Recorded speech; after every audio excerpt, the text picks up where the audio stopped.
That I'm unmuted because I have a tendency to do that because I'm not the best producer in the world, but I still try anyway because if not, Logan yells at me and then proceeds to hit me with kendo sticks. But thankfully, Logan's not here today. Logan is dealing with some sickness. He's a little sick. He's scared. I was trying to give him a little bit of props. No giving no props. He's scared. Like I said, if I don't, he hits me with kendo sticks.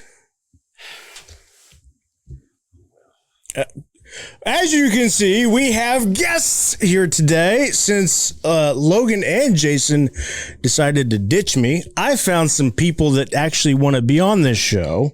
Maybe. Probably not. I mean, he doesn't look like he really wants to, but it looks like he was made to be on the show anyway. I was. My agent made me come here. I mean, thanks for coming on the show anyway. Anyway, for those who are not aware, we kind of promoted a little bit on a couple of the other shows, but we will promote it again today.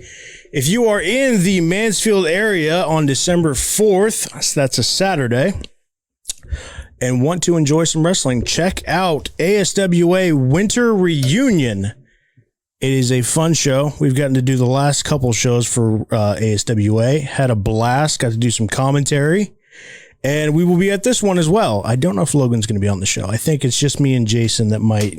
Yeah, he mentioned that he won't be there due to a work-related incident. Again, to which scared. Random Pain told him to suck it up and tell them that. Stop being a little bitch. Yeah. And come to the show. You need to grow a set of balls and tell them how it is, bro. That's it. Yeah, see, I do that. But then again, they write the checks and we don't, so. Yeah. I write checks. I write checks every day. Yes, but to the commentators for the ASWA, we don't actually run the ASWA, unfortunately, or else we would, but you know. That's true. They won't let me buy it. We've tried a couple times. So as you can see, I do have some guests here from the ASWA. Mr. Random Pain has graced us with his presence here on the show. The privilege is all yours, trust me. Actually, honey, I don't think that Hot Wheels said that right. What did he say? He said Mr. Random Pain. He should have said the ASWA Tag Team Champion. Well, there's a reason for that, but we'll get into that later. There is a reason for that because I am the tag team champions, half tag team. I'm sorry. Okay, well, how about this? Ladies and gentlemen, we have in studio one half of the ASWA Tag Team Champion, the leader of the status symbols, Mr. Random Pain. Now, you need to take note on how he... Would you like to take my seat? I mean, I can. You'd probably do a better job than I do at this job, so that's totally fine. That's how it's done. Well, thank you anyway for joining me. It's a somewhat pleasure, I guess, to have you on the show. Yeah, fine. Be that way. So, like I said, Jason and Logan are not going to be on the show today, so this is kind of just going to be a wing it day because we had a rundown, but I don't really feel like going into it because there's really not a lot to talk about because nothing happened that was really that good. So we're just going to stroke his ego probably and have a fun time doing it. Don't say it. Please don't say it. Because I can already tell what's going to be said. You're the one that's talking about us. Don't say it. It's like Logan's on the show still. Dear God. So where do we want to start? Shall we start from the beginning? Yes.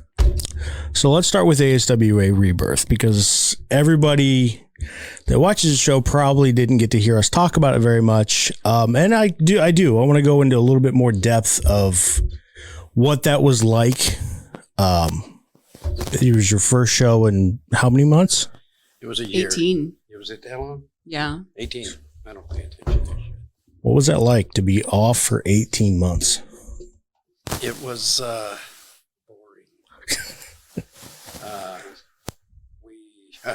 We found whatever we could to entertain ourselves. So me and my guys would get together, even though we were supposed to not get together. Shocker. Yeah, but we did anyway. So we did. I like it better. Like kind of freaked me out. But yeah, it was a long time for us. That's for sure. What was it like to be in front of fans again? They were really happy to see me. Oh, yeah. Seemed like it. To me, it wasn't much different. Just another day in the office. Talk about the build up though to that day, because I mean that, like you said, you've been off for 18 months. Well, when he got the phone call that they were actually going to put on a show, it was a lot of anticipation and then a lot of worry. Like, is this just gonna like backfire again? Like, are we gonna like get right up there to like the Wednesday before and then everything shut down again? Yeah, there was a lot of that. Nerves. It still gets nervous. Was there a risk of that happening? Yes, there was a risk of that. It was, but to me, when I got the call, tentatively, we are going to wrestle on this day. This is when we're going to do and the rebirth. And when they said rebirth, I sat down and had a long thought to myself. Rebirth. So things are going to be different. Guess what? They are. And they were. And for those who did not get the chance to see that show, they got very different because every championship was vacated on that day. And it was announced that over the course of the next 3 shows, there were going to be tournaments for those championships. One of those being the tag team championships that you see right there. You were not the original owners of those titles. No, we wasn't, but we did defeat the original owners on top of many other teams. We'll get to that. We also had the Universal Championship tournament that took place. JJ DeVille is now your ASWA Universal champion. And then at Winter Reunion, it will be the World title, correct? Heavyweight Championship. And so a lot of big names for that one as well, which we will get into towards later. A lot of things happened in that ASWA Rebirth show, though. Yes, absolutely. It was mind blowing. Honestly, it was scary. It was in your face live action, but it was crazy. Oh, yeah, The fans were just. You could feel the vibration from everybody. Like everybody was just buzzing. It was crazy. They were excited. They were excited for what, the ASWA, of course, being back.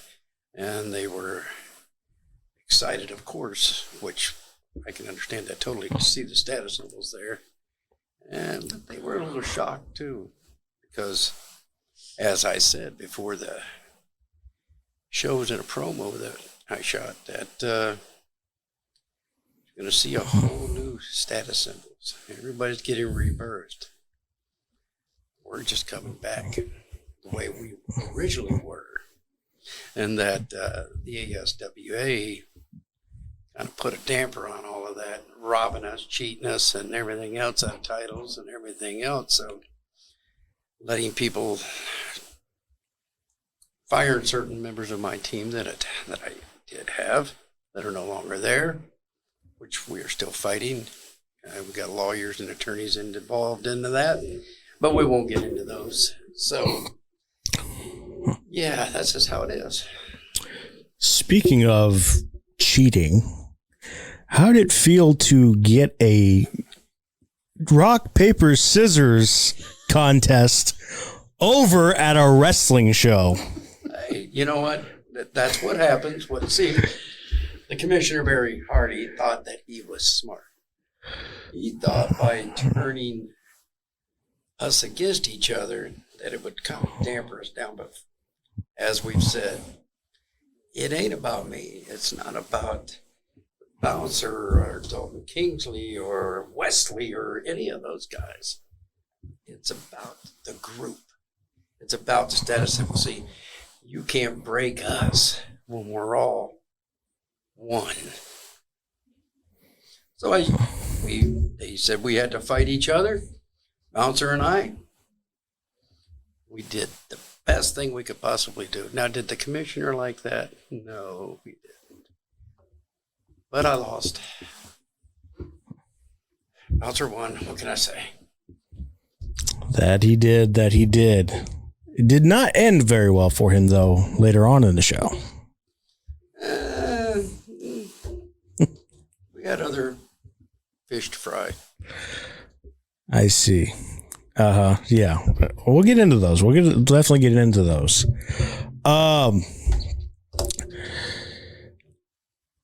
Trying to think what else to really talk about with. Come on, dude, I know. You called me on here. I know I did. He's not ready. I really, Where's Loganity? Right? I said the same thing every single day. He's practicing for that race him and I are going to have. Oh my gosh. That's what I'm kind of waiting to see where my invitation is. Oh, I've already on the trip here. I was like, I think I want to take Hot Wheels up on the race as well. I was waiting. I was going to steal your chair, but who do you think wins in a race, me or Logan? I don't know. Kind of like a handicap or something. So I'm not sure how it would be. I'm sure there would be one in there. I don't know. Are we going to lay you boys down and roll you? Or the hill? Or are you guys just going to go down the hill with him and his walker and you in your chair? I don't know. How do you handicap a handicap race? Dude, one of you guys has got a handicap. I know there's weird. Right? Jerry's kids over there. I don't know what he's doing. I referenced Jerry Lewis. Nobody caught that. Oh, Lady Payne sitting over there looking at me like, will you shut that up? Well, I'll let her talk then for a moment. What was it like for you when that finally got the news that ASWA Rebirth was going to happen. The show finally came about, happened. Once it was all over, I can imagine what he was feeling. What were you feeling? I was honestly, well, as most people know, when way back in March when we had planned to go to the ASWA show in Worcester, I was really excited because that was going to be Score on Air's first show. Then after that, it was literally sitting at home staring at each other. Stop. It was sitting at home staring at each other, and it was, I mean, granted, this guy is great to look at, but not for 18 months. Not constantly every single day for 18 months. Oh, no, I'm no Roman Reigns, I guess not. There is a reason why I am highly medicated. But when we got the phone call, I was ecstatic. I was kind of nervous because, once again, like, we didn't know if it was just gonna be like nixed in the bud, after that, just shutting down again. And we were really nervous. And then when it finally came to that day, I was like, this is really happening. Like, we are actually here. There's the ring. There's everybody that I haven't seen in 18 months. And excuse me, am I bothering you? No. I'm gonna hit you with this. I'm sorry. Was I asleep? Anyway. I mean, hey, if she hits you with the title, that our ratings just go, whew. What are you doing? Okay, crap. Listen, I worked hard to win that belt. No, you didn't. Yet. The truth comes out. Listen, this is my belt, bitch. It's like in marriage. What's mine is mine, and what's yours is mine. So this is mine. Fair. I think that's fair. Only other thing that I think to even bring up with that ASW Rebirth show is the surprise that you all pulled on everybody in the arena and us as well, and that was the surprise entrance of Madman Fulton. Yeah. Honestly, not everybody at the ASWA knew that. I personally didn't know it, and I was a sideline reporter. And actually, I was with a Score on Air, but behind the scenes, I was actually directing that segment, and I was like. For those who have not seen it on Score on Air Network, we clipped apart that segment where, I mean, I was one of the first ones that was I actually saw him first, and it blew my mind to see him walking down because we weren't expecting it. Yeah. And it was just a cool little moment to do on commentary. And that was the first time that we'd ever done commentary for wrestling. I think Jason has done one other show, but that was the first time I'd ever done wrestling commentary. And to have that happen is just, it added even more to the excitement of the night. Yeah. I wasn't excited. Yeah. You never. Exactly what she just said. Just drink that on there. I mean, what you got in there? We won't tell. Roman Coke. Rum and Coke. Sorry, Roman Coke. Rum and Coke. Roman Coke. Okay. Yep. She's drinking. Well, there is a reason why I drink. Stop. Well, to garner your attention so that you don't have to read the name tag, let's talk about Shocktober. Yes. That was last year, right? Yeah, I believe it was where you won that title that you so illustriously like to point out. We had some things happen at that show. What did you have happen? Did I miss it? I think you did because enlighten me, because I don't remember this. What happened? He's been hit on the head way too many times. So I'm starting to garnish that. Yeah. He honestly he would forget my name if I didn't remind him every single day. What's your name? My name is Lady Payne. What's your name? Mine? Yeah. Asshole.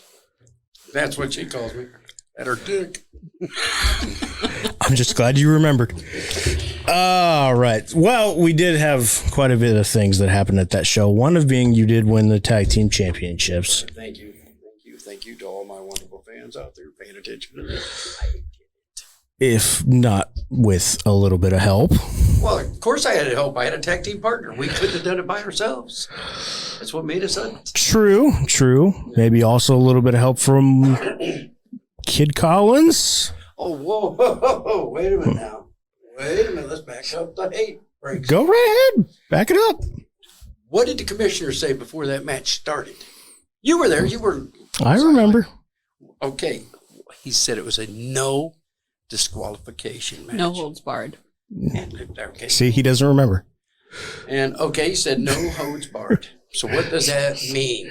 No DQ. I know. All right. And to be honest, I was just as shocked as you was when Kid Collins came out there and did what he did. Really? I was totally shocked. I didn't. If you see the footage of it, I was being attacked by Kid Collins and thrown out of the ring. Right or wrong? Right. And then Kid Collins, bless his heart, had a change of heart, figuring that, you know what, he's on the wrong team, that Robbie Collins and J.J. DeVille were evil, and they had to be brought down. So he brought them down. He just, well, he did. I think he threw holy water or something in there, but I'm not real sure. But, and it kind of confused him. And definitely don't think that was holy water. But then I jumped in there. Then me and Robbie Collins fought for another 15, 20 minutes after that. Then 15, 20 minutes, huh? That's how I remember it. It's not exactly how I remember, but you are right. It wasn't no DQ, and you did get the win. So That's right. Exactly it. But there were some other things that happened during that show that maybe weren't in the realm of no DQ. Like attacking, I don't know, the Jimi Hendrix Experience?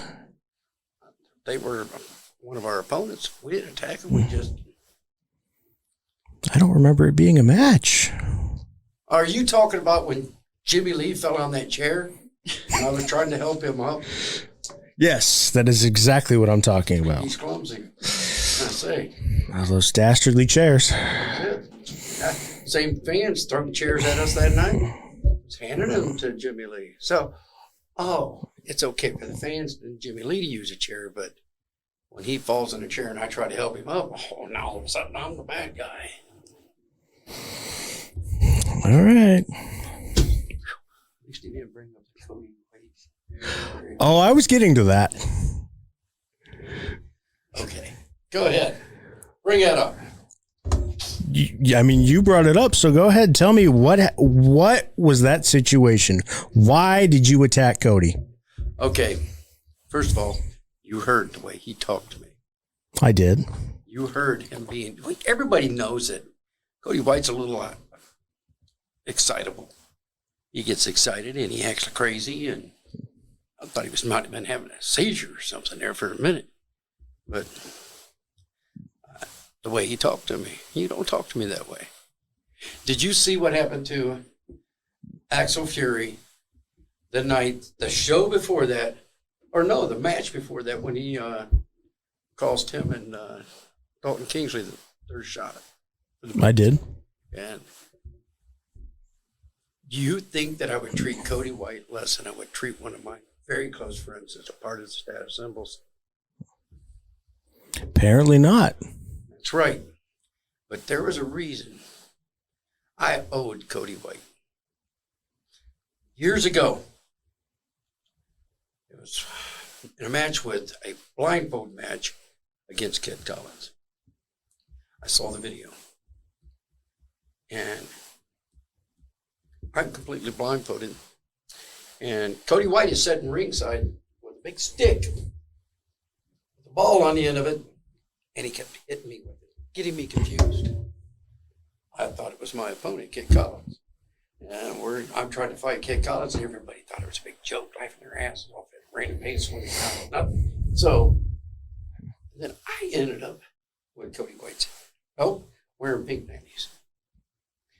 It's not funny. That is not funny. But I told Cody White, then I'll get even.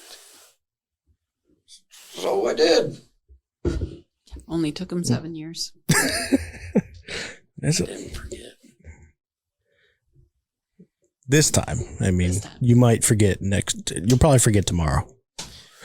Forget where I hide your wheelchair.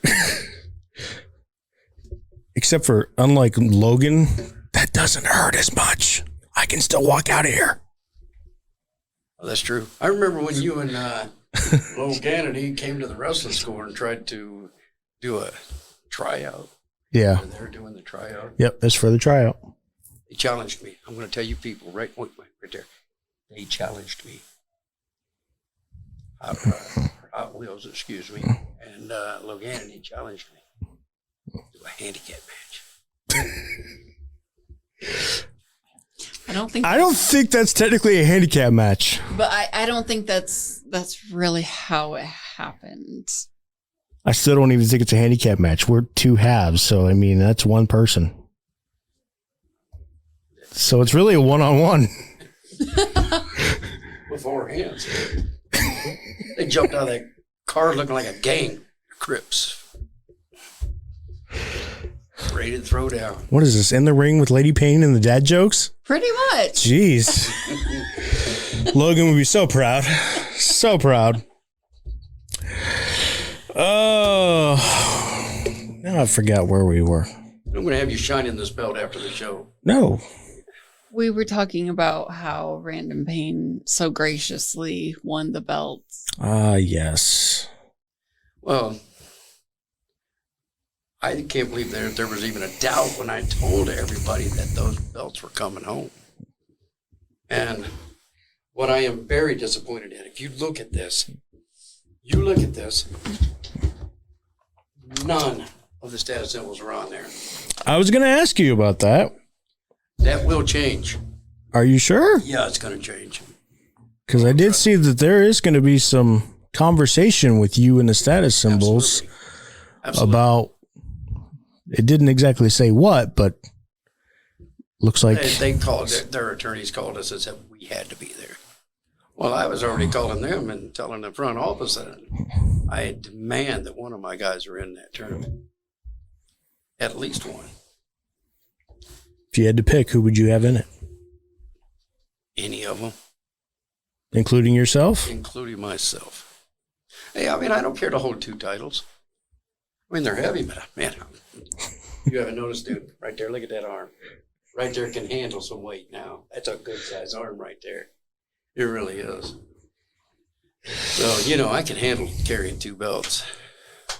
So, somebody's going to be in that tournament for the status symbols. There's just no doubt about it. All right. I guess we'll have to wait and see. Where are you, Loganity?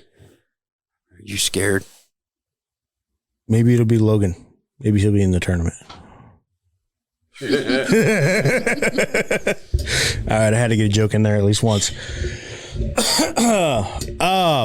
Speaking of Axel Fury, you did have a little bit of a disagreement with him during the show. I wouldn't say it was a disagreement. I would say it was a lesson. Okay. And he kind of forgot where he stood. He forgot his place. And I had to teach him. Just like if you got a kid or you got, a dog, you got to smack them every once in a while. You got to teach them. You can't let them sit there. Okay, if your dog shits in the floor, you rub his nose in it so he don't do it. So I was rubbing Axel's nose in it so he doesn't do it again. That's how that works. Fair enough. So everything's all right with ASWA Fury and his status symbols? Did we or did we not take him back to the locker room? You did? Did I or did I not pay him? In a matter of sense, yes. Did he or did he not get his money? I mean, yes, he did.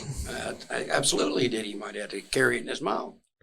Oh, that's what I was alluding to. Well, that's, hey, I wasn't going into his prison wallet. It's not the most sanitary form of payment. Well, it wasn't going into his prison wallet either. So that wouldn't have been sanitary for me. So I put it in his mouth so he could take it home. And then we helped him back to the locker. Did he or did he not come out with us the next time? He did. Did he or did he not come out and celebrate the titles with us? It was a team thing. We, as the status symbols, won the titles. He came out and celebrated with us. Axel, we love you. All right. I guess we'll have to wait and see how that goes. Are you trying to cause trouble? Always. Always. You see what I do a podcast with Logan Morris. Of course, I'm starting trouble. Did you see what happened to Cody White when he tried to start trouble? I did. Just remember that. Just remember that. I'll be at the table. Oh, don't forget that. Ain't above slapping a woman. You stop staring at me.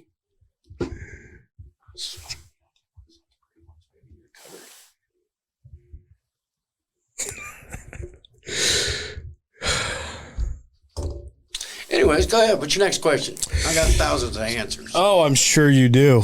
I guess we'll move on to Winter Reunion and kind of talk about that a little bit. All right. What we're looking forward to. I mean, I'm sure you're looking forward to getting one of the status symbols, if not more, into this tournament. Right. So what's it been like to have all these shows? Again, we talked about with the ASWA Rebirth and what it was like to have the fans. What are you hoping for when it comes to this show? What's the goal now at this point? Now that you've had 2 shows under the belt. Oh, I'm hoping that we sell the place out. That's what I'm looking for. I'd love to see that happen. See all these fans, and I don't call them wonderful, but the reason I don't call them wonderful is if you watch the video, there was some 80-year-old woman cussing me out after I won the I'm belt. so glad you brought that up because I actually forgot about that. And I was going to bring that up. She was out there. Did you know that, fan? Not a clue. I do. You do? You do. Can you shed some light on the story? So she has always been a faithful ASWA I fan. could have swore I saw her at the Rebirth too. Yeah, she comes to every single one. Just let me tell you, there are many fans who absolutely despise my husband. But she is. You don't say. But she is one of the top ones who absolutely hate him. Yeah, that crazy bitch was out there flipping me off, telling me to go F myself, suck her D, and everything. You kiss your kids with that mouth? Oh, wait a minute. I'm afraid of what else you might be doing with that damn thing, you nasty ass woman. She got cussed. I thought you were about to take the kendo stick to I her. was about to whoop her ass. If it wasn't for my team guys, they was like, come on, let's go, Randy. We don't need another lawsuit.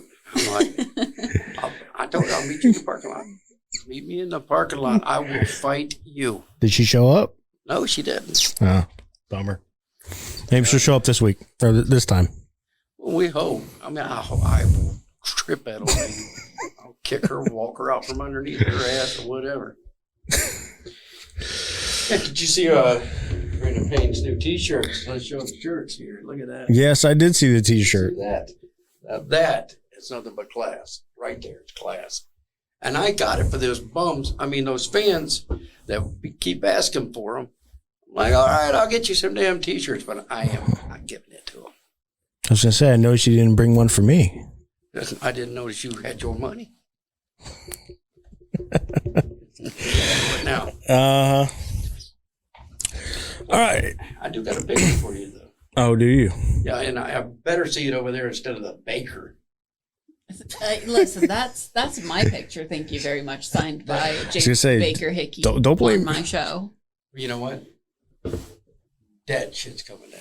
No, it's not. Yeah, it is. No, it's not. Yeah, it is. I'll no, throw it's it away. not. I'll throw No, away it's my not. damn self. Nope. Well, you see, they're trying to hide it with a hanger. Yeah, I don't know why there's hangers in the studio. Hey, the baker. They got your picture hanging in there, and they're using it as a coat rack. The fans can't see that on this show. They can't see it. So can we? Well, you keep looking at your phone for? You got somewhere to be? No. Yeah. I mean, yeah, at this point, yes. Damn. You didn't want me here. What'd you ask me? Because I got abandoned by my two other co-hosts. I needed some time to fill. You know right now that it's pretty bad, but they don't even like you. I know, right? It's incredibly just horrible. So, talk a little bit more about ASW Winter Reunion. We have some big names for this show. And one of those being Madman Fulton is coming back for the ASWA. Yes, he is. So what was that like? Because this time it's announced. Yes. Well, as we all know, there's a lot of tension between Madman Fulton and JJ DeVille, and I'm very excited to see what perspires between those two. Will JJ DeVille go greedy and go absolutely for the heavyweight, or will he assist Robbie Collins in getting the heavyweight championship? And will Madman Fulton, the main event monster, do the same? Well, you got to also remember from the Urbana show that just passed a couple weeks ago, where the Nightmare Jimmy Lee faced him and was injured at the hands of Madman Fulton. Yes, he was. Yeah. Did you hear about that, Host? I did hear about that.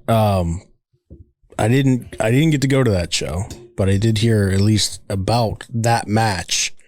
So, I mean, if you want to talk about that show, and well, I don't care to bring it up. I just thought I sat back and laughed. You know, I mean, I have no beef whatsoever with Madman Fulton. Him and I have talked, and we've never crossed paths. I think it's a mutual respect thing that we have, because he knows what would happen if he did cross us. And when he was taking it out there to the Nightmare, I thought it was quite comical when Nightmare got injured. I'm hoping you have a speedy recovery there, Mr. Lee. I really do. You having your surgery and everything. But anyways, you know, I think that's going to be an interesting thing. so as you did bring up, Jimmy Lee is injured. Possibility that we maybe don't see him at Winter Reunion. He is scheduled to be in the tournament. I think that he is planning on being there. Did he disclose what his injury was from publicly? I don't know. I've not heard, but well, I just know he was injured, and I know that he has. I don't think we should bring that up because it's none of my business. And Jimmy get hurt. Oh, I'm sure you're so torn up about it. I am. I clearly, yeah. Anyways, I can see the tears. I think if he's feeling well enough, then he will be participating in the tournament. And if not, then I'm sure he'll be able to be a manager for one of the other wrestlers. My guess would probably be Robbie Collins. Oh, so you see what happened to this last manager he had. His whole family don't even like him. And that's another thing, since you're going to bring up Jimmy Lee. Okay. I think that Billy should be banned from ringside. Why is that? Why is that? How did we beat Jimmy Lee and Kenny Hendricks? Do you recall how that was? Refresh my memory. It was a disqualification because Jimmy Lee attacked us with Billy. couldn't take the fact that we were winning. And we were on top of our game. He got so belligerent and out of control. He grabbed Billy and hit me with it. Got me right in the elbow. Are you going to bring that up in your lawsuit? Oh, that's most definitely. Most definitely. And there's issues right now. There is a lot of issues. So you guys don't want to talk about all that stuff. You want to try to point the finger at me and say that I'm the bad guy. It is all a conspiracy. Thank you. Thank you. See, they don't want to bring these up, fans. They'll bring up maybe one or two things that I might or might not have done.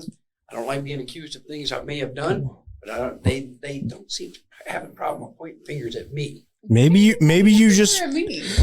You're my wife, and I love you, and she's on their side when it comes to shit. Let me tell you. Listen. I have said it before on my show, and I will say it again. I am unbiased when it comes to these podcasts and radio shows. But at home, I am on your side, honey. I am on your side completely. But on air, You shoot it straight. I know. yep.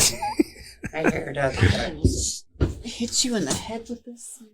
Hey, man, my phone's there. You had it hid. Thank you. Now somebody might get my phone number.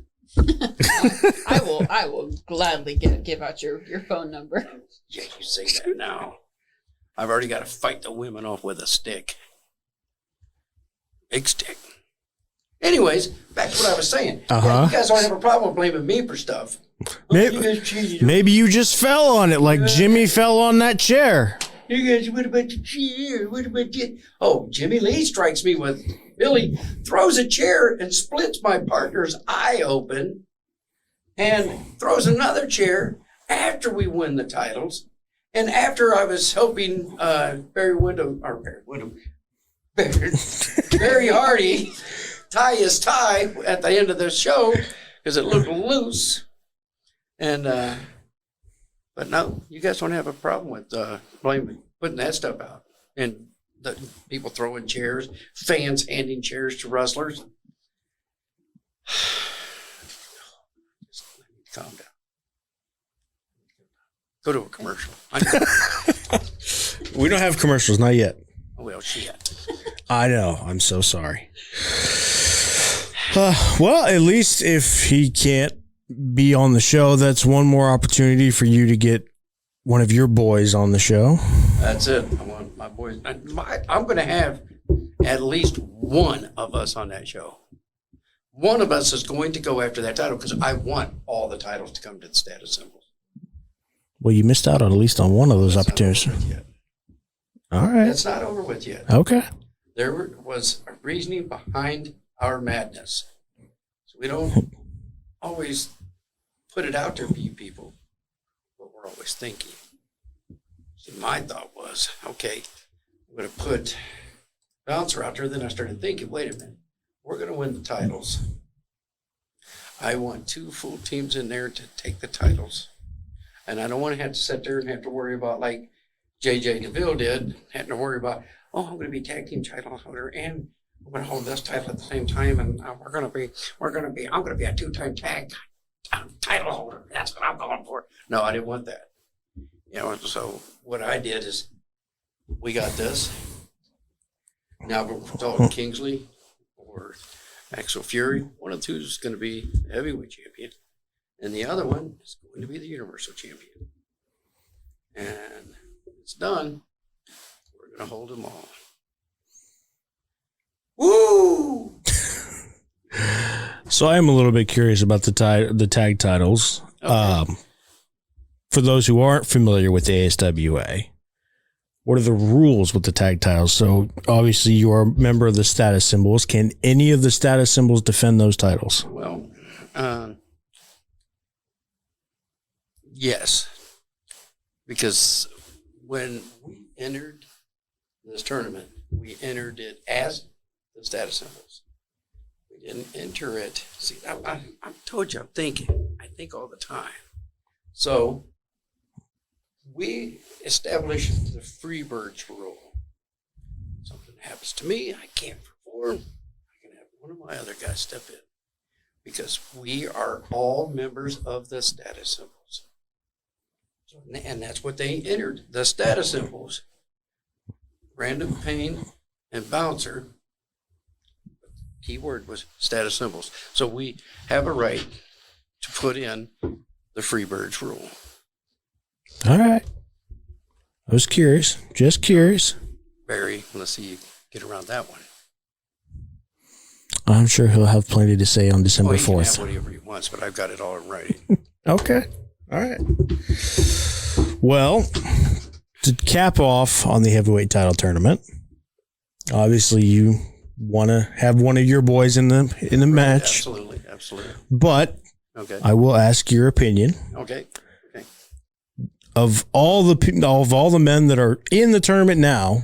If you were able to get one of your boys in the tournament, who do you think is the biggest threat? Obviously, I imagine you think yourselves, but I'm trying to think. Now, if he was a sandwich, I'd be worried about Papa Dingo. He's not a sandwich. So for those who have not seen, we have 10 men? 10 men that are going to be in this tournament? I believe so, yeah. So you have Madman Fulton, Papa Dingo, Jimmy Lee, Kenny Hendricks, Robbie Collins, JJ DeVille, the Universal Champion, Tommy Chill, Izzy Lambert, Minka Leonhardt, and Colton Quinn. Micah. I messed it up on the broadcast too. Yes, you did. And Colton Quinn. You kept calling Papa Dingo.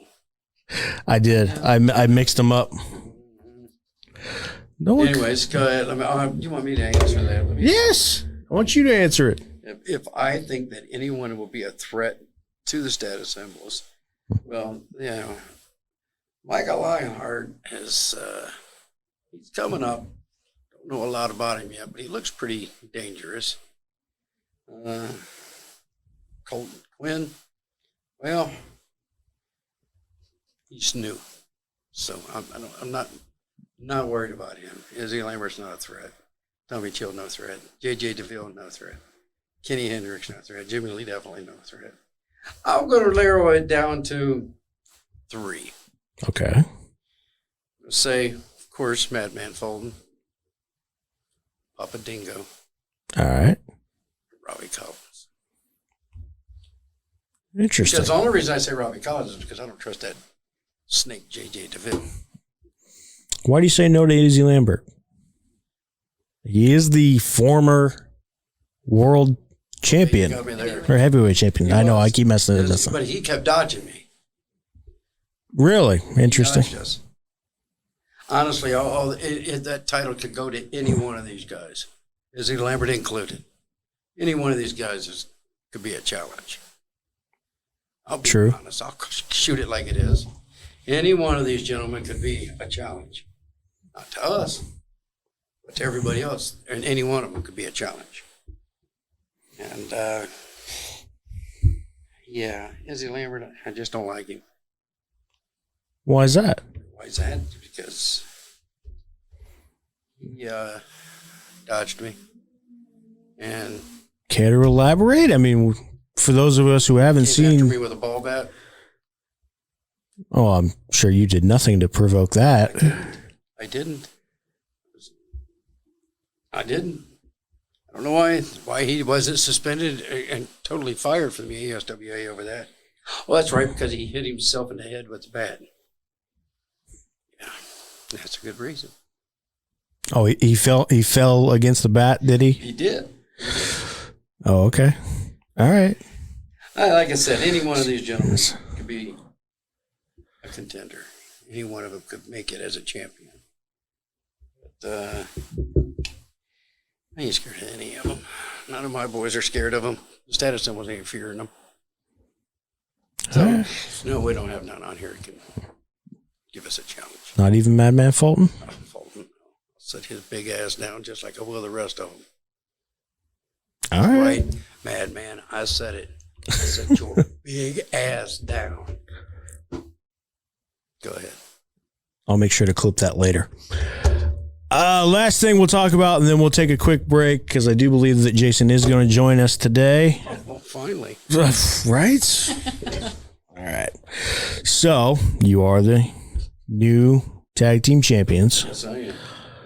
Is there any tag team you are looking at to be the first challenger that you think deserves to be the first challenger for those titles? I think that none of them deserve a shot. They're going to have to prove themselves to me. And these guys over here, I don't see no partner. I mean, you could just throw them up, son. You know what? You send them in, and I'll line them up like Corwitz, and I'll put them on the ground. How about the former tag team champions themselves, the Jimi Hendrix Experience? We already beat him. We already proved that Jimmy Lee cannot wrestle without cheating. He cheated. Came at me with that damn skull. I told you probably fell on it like he fell on the chair. And then you got Kenny Hendricks walking around carrying that big ass chain around his neck. Do you see me coming out there with a chain wrapped around my neck or a skull in my hand? No, just a kendo stick. Hey, that's a cane. I have to use that sometimes. And it thought about hooking me one of those robotic hands on there to reach shit up the top shelf. You know, I mean, said it. I'm not the Fulton tall, or I can get my wife to reach up there and get things. The reason I married her, she's tall and long armed. Well, I mean, that is what I'm used for. I'm tall. Shut up. Other things. Shut up. Would we like to elaborate on the rest of it? No, I will hit you with this. I actually cleaned a nice house. Stupid. I hate you. Got that witnesses. You heard her say that. I saw and heard nothing. Thank you. Better you to get hit with it than me. Rose before hose. Oh, well, wait a minute. You calling me a hoe? Yeah. Where's my guys at? I need my guys. Unfortunately, they're not here. So it's just you and us. Yeah, okay. I can deal with that. I Oh, can yeah? deal with it. You guys can't keep up with me. Try to keep me on a leash. Try to keep the man down. I know how it is. I mean, Really? if you need that cane, I think. Hey, wrestling random. Really? Stop reading. Enjoying that, are you? I mean, I love seeing my name in lights. since you're staring at it, how'd I do? Hey, you didn't do bad. I'll give you some credit. You didn't do bad. All right. You could have made it a little longer, but you could have even canceled out later Payne's name in there, and I could have just took the whole screen. I mean, Stop looking for shit. she's probably deciding what she's going to kick your ass with. Keep going. For each comment you make, it's one at the head, probably. I'm just going to sit and be quiet. Go ahead. We got a whole show to do. Oh, and it's going to be a real fun show. Especially when we have Jason on the show. So, I want that woman's sweater. Fourth wall. Oh. I mean, I did say this was going to be a winged show, so at this point, it's just for entertainment purposes whatsoever. I like a woman's sweater. Don't. Hello? It's probably your boys. Is it your boys? Did you call them? Did you bring them in the studio? Yeah. I mean, we'll save that for later. They're a long ways away. Bouncers halfway across Ohio, and so are the other guys. I didn't know it was going to be like kind of tag team me in a handicap match. Yeah, me in a handicap match. Fans are seeing this. So how many of my fans are out there commenting on this show today? None. Does anybody watch this show? Yes. Yes, they do. Sure. Yes, I'm positive that they do. How many's watching it right now? None. One. Your one fan is watching this show. Oh, wait, she's sitting right next to you. Never mind. I'm not his fan. I tried.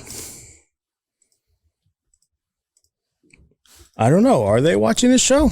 I don't know.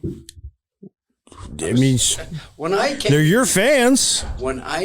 Today I was on my way here. The only reason she said, "Hey, let's go for a drive," and I'm like, "Okay, let's do that," because you know what? I'm a loving, caring husband, and she promised me ice cream, and now she's throwing shit at me. Did you get the ice cream yet, or is that I later? didn't get no ice cream. She made me take her to eat. Only one beer.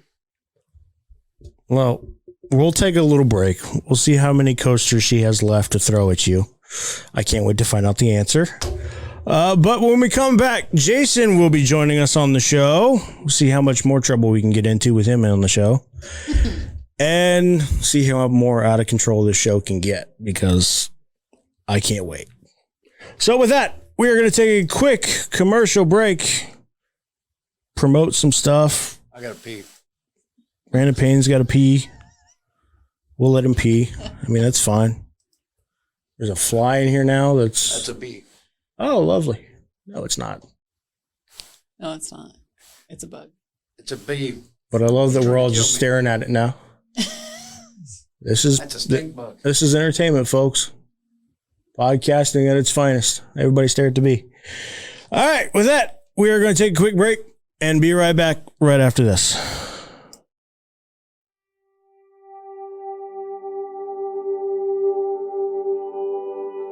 Oh, hey there, Bruiser Nation. Raise those anchors and get ready to wear the official merch of Bruiser Nation Productions. Visit bruisernationproductions.kincustom.com and show the world your love of the Bruiser Nation as you go about your day in style. We have Bruise Cruise podcast and To the Turnbuckle tees, hoodies, jackets, shoes, bags, and even pillows. You heard that right. Pillows. That's bruisernationproductions.kincustom.com.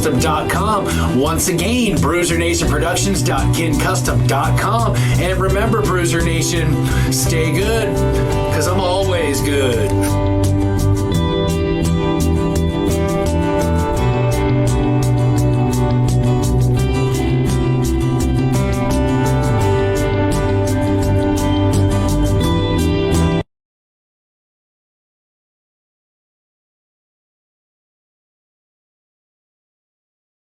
One sec.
All right. And we're back. And I think I made you kind of happy. There I am. Yeah. There I am. But more importantly, look at the top. My name's up in lights, man. And there's no other name next to it. And that's right. See, you got your wish. It's just you. Why am I getting the dirty look now? What's that say? It's what? Nation? Bruiser Nation. Hell kind of name is Bruiser Nation. I don't know. Let's ask him. Hello, Jason. Hello, Travis. Are the rest of us allowed to listen to Jason? Yes. God, Travis. Lock it up, producer man. I mean, I kind of got to mute like me and then you and then me and then you because I didn't bring headphones. I mean, whose fault is that? Yours for not reminding me. I shouldn't have to remind you. I think I said this months ago that we always need headphones as I continue to adjust my chair. Dude, are you like in the bathtub or something? Because I see like waves all behind you. No, that's one of my logos for the Bruce Cruise podcast, the only podcast that brings you pro wrestling for your ears. You're welcome, Japanese Travis. movie because his mouth's moving and the words are behind him. Oh my gosh. Damn you! Kill you! Ah! I love Wing It Tuesdays. I wish I could see that view of me talking and then getting all dubbed over. That would be hilarious.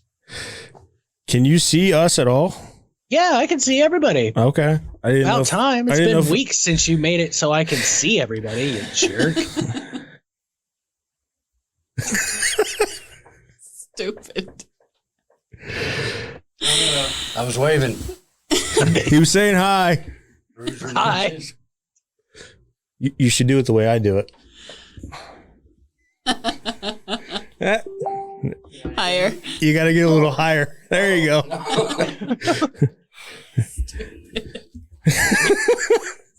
Yeah, That is my. He tries. He tries. It's actually my signature to the fans at the shows. They love me, and Yeah. Speaking of the show, can we talk about the last time Random Pain was on the mic? And he said something to the effect of she could be in a Rogaine commercial. Sponsor. Yeah. Spoke. Yes, please do. Please talk about that situation because that was a hilarious moment. I am so glad that we were able to capture that moment because that is just a tiny little snippet of what I go through at home every single day. So for those of you who were not able to watch the show, which you can go back onto Score on Air Network on YouTube and watch it, and also on our Facebook page, Random Pain was talking to a woman in the front row, and he told her that the whole crowd could hear him and they cannot hear her. And to that extent, he said that she could be a spokesperson for Colgate, not realizing that we were broadcasting. And he had the microphone, and he said it in the microphone. I'm pretty sure he would have said it even if he knew. That is true. That is true. That's his job. I stand behind his comment. And the ass kissing begins. Shut your whore mouth over there. You live Look, that it's man not alone. ass kicking. It's kindred spirits, sir. Why did I let you in on this show? Because you like it. Everybody loves me. Well, I'm starting to like you. See, there you go. You know, you're gonna have to come to Status Tower sometime and try out our pool and see the babe. I mean, we don't have no women or nothing like that in bikinis. That sounds fun. Yeah, actually. Status Are we doing Towers that? is great. We can see Avengers Tower from our window. We That's can it. we Tony can Stark wants to be a part of we it. can literally throw a rock and hit Tony Stark in the head. So Nice. Yeah, I'm coming. Let me know when. yep. You have to come and hang out with us. Not you. I kind of figured. I kind of Bruiser figured. Nation. Yeah. Leader. He's the leader. He is. He's the one that gets all this started. So He's the leader. we give him the Leader one. leader props. That's it. The leader. Which Jason actually did an amazing job directing the entire broadcast last show. So we have to give him props. He was absolutely amazing. Thank you. I can't wait to do the next one. That was fun. Yeah, it was. It was wild as hell, but it was fun. Yeah. I was going to make a comment, but I remember what we said about egos and what not to say next to it. So I'm going to keep that thought to myself. Ooh, I missed that conversation. Thankfully, you did. Oh. Thankfully, you did. What did I miss? Yeah. Nothing. Don't worry about it. Did I miss this? Let's just say you've made the gesture at least 3 times on the show already. So About me being the champion? yeah, that one. Yep. Definitely that one. Yep. Champion. I won this shit fair and square. I was there. He did. Fair and square. I saw it. Thank you. Jason, you got to be in there sitting in that seat right there because I needed thought- your ass a little bit ago when they were both against me. I know. I agreed with you. I heard that. I was just too busy eating pizza. I saw it 3 times technically because I saw it live and I saw it when I switched the camera and then when I switched the camera again. So I got to look up there so I can see him. Go right ahead. It's fine. You see my name's up here in big letters? Yep, right there. That's it. Yeah, random page. And also right here. Jason, did you see the new shirts? The new random I page like shirts? those. Are those on the website? No. No, you want one? Yes. I'll take care of you.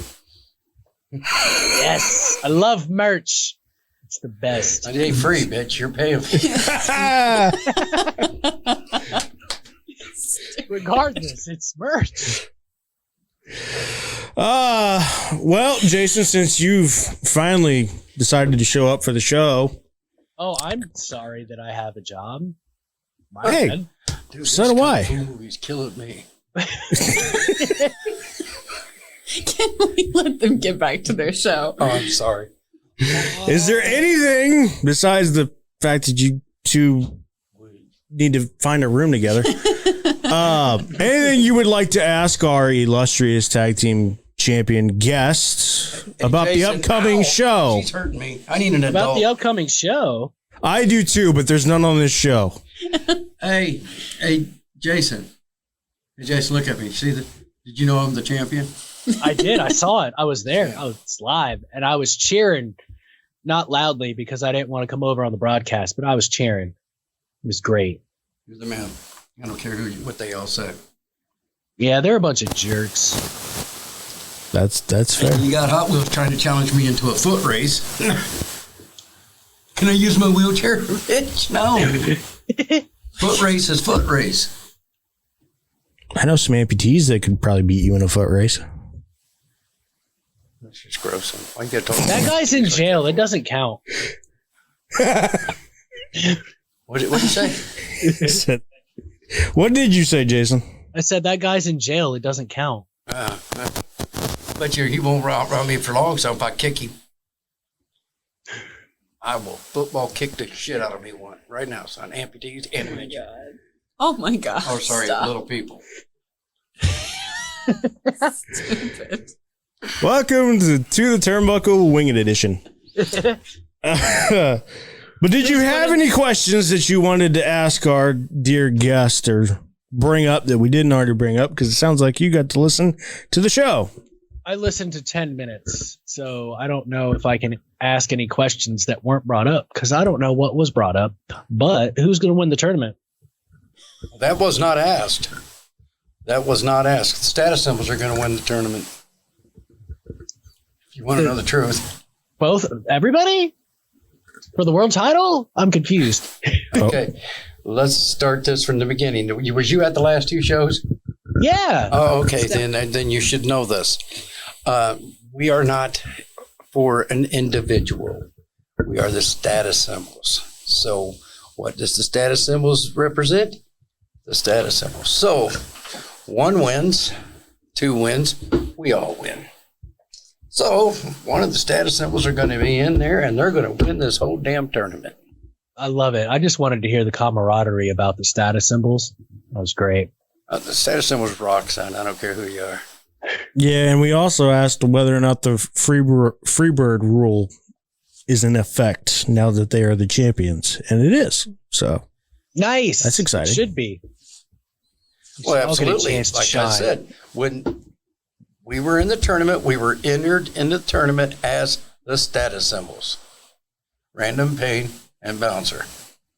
The status symbols, Random Pain and Bouncer.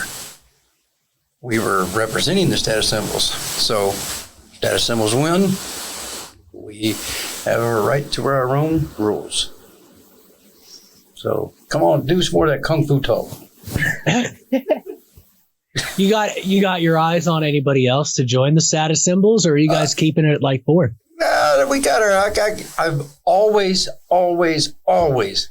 keep an eye out for good talent.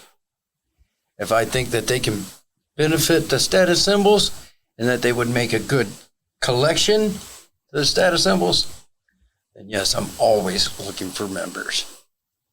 We are an elite group, but we're not stuck up group. You don't meet our standards, well, sure, we'll tell you. I'll be the first one to tell you. You know, not everybody's meeting our standard. Wait a minute, I'm trying to point at. The hell do I point at him? Holy shit, this is. I don't know, but you're doing it the right way. Keep pointing that way. Nope. There we go. There it goes. How do we keep? I don't know, but There you go. He doesn't. Don't you dare point at me. I was trying to point at Hot Wheels, but I can tell if I point at Hot Wheels, I'm pointing at you. I'm confused. These damn things has got me. how many What of he's those are trying to left? say is, None. Travis, is 4. that you don't belong. You need What- to step up your game. What did you say, Jason? Oh my God. We had you a little bit low. Got to step up your game, Hot Wheels. You don't fit the mold just yet. So which one of you guys poisoned Loganity? It was me. I think it's probably more believable if I did it. That's fair, since I haven't been in the studio in like 2 months. I was gonna say. I mean, I did it. That is also believable. Well, I didn't do it. This time. Hey, he's fun to poke a stick at. He is. And in the spoke of his walker. Oh yeah. I finally figured out how to steal that damn thing. I did. I was like looking at it, just sitting there. The last show, he was sitting there at the table. I'm like, how the hell does this thing work? Finally figured it out. I never thought there would be a To the Turnbuckle show, Jason, where we make fun of handicaps more when Logan's not here. Oh no! If Logan was here, I'd make just as fun of him as if he. I know, but we usually make fun of handicaps when he's here. It happens all the time. But like we've hit a whole new level today. Well, you got to remember one thing about Random Pain and the status symbols, mostly Random Pain. And I'm an equal opportunity asshole. I don't choose. I don't favor anybody. Everybody's fair game to me. So He's not wrong. I don't care who you are. If you come up at me with your feelings going to be hurt, oh boy. Yeah, I don't think you want to come up on me. That's why people don't like me. Yeah, that's the reason. Look, that's what you call equality, okay? There you go. Wow. Well, on that note, how about some random ass questions for Random Pain and Debbie? Yeah, do it. Yeah. These are some of the dumbest things ever, but it should be fun. Do you have a favorite coffee mug? If so, what's on it and why is it your favorite? Answer correctly. And is it appropriate for the show? Although at this point, I think we've crossed that line too. Answer correctly.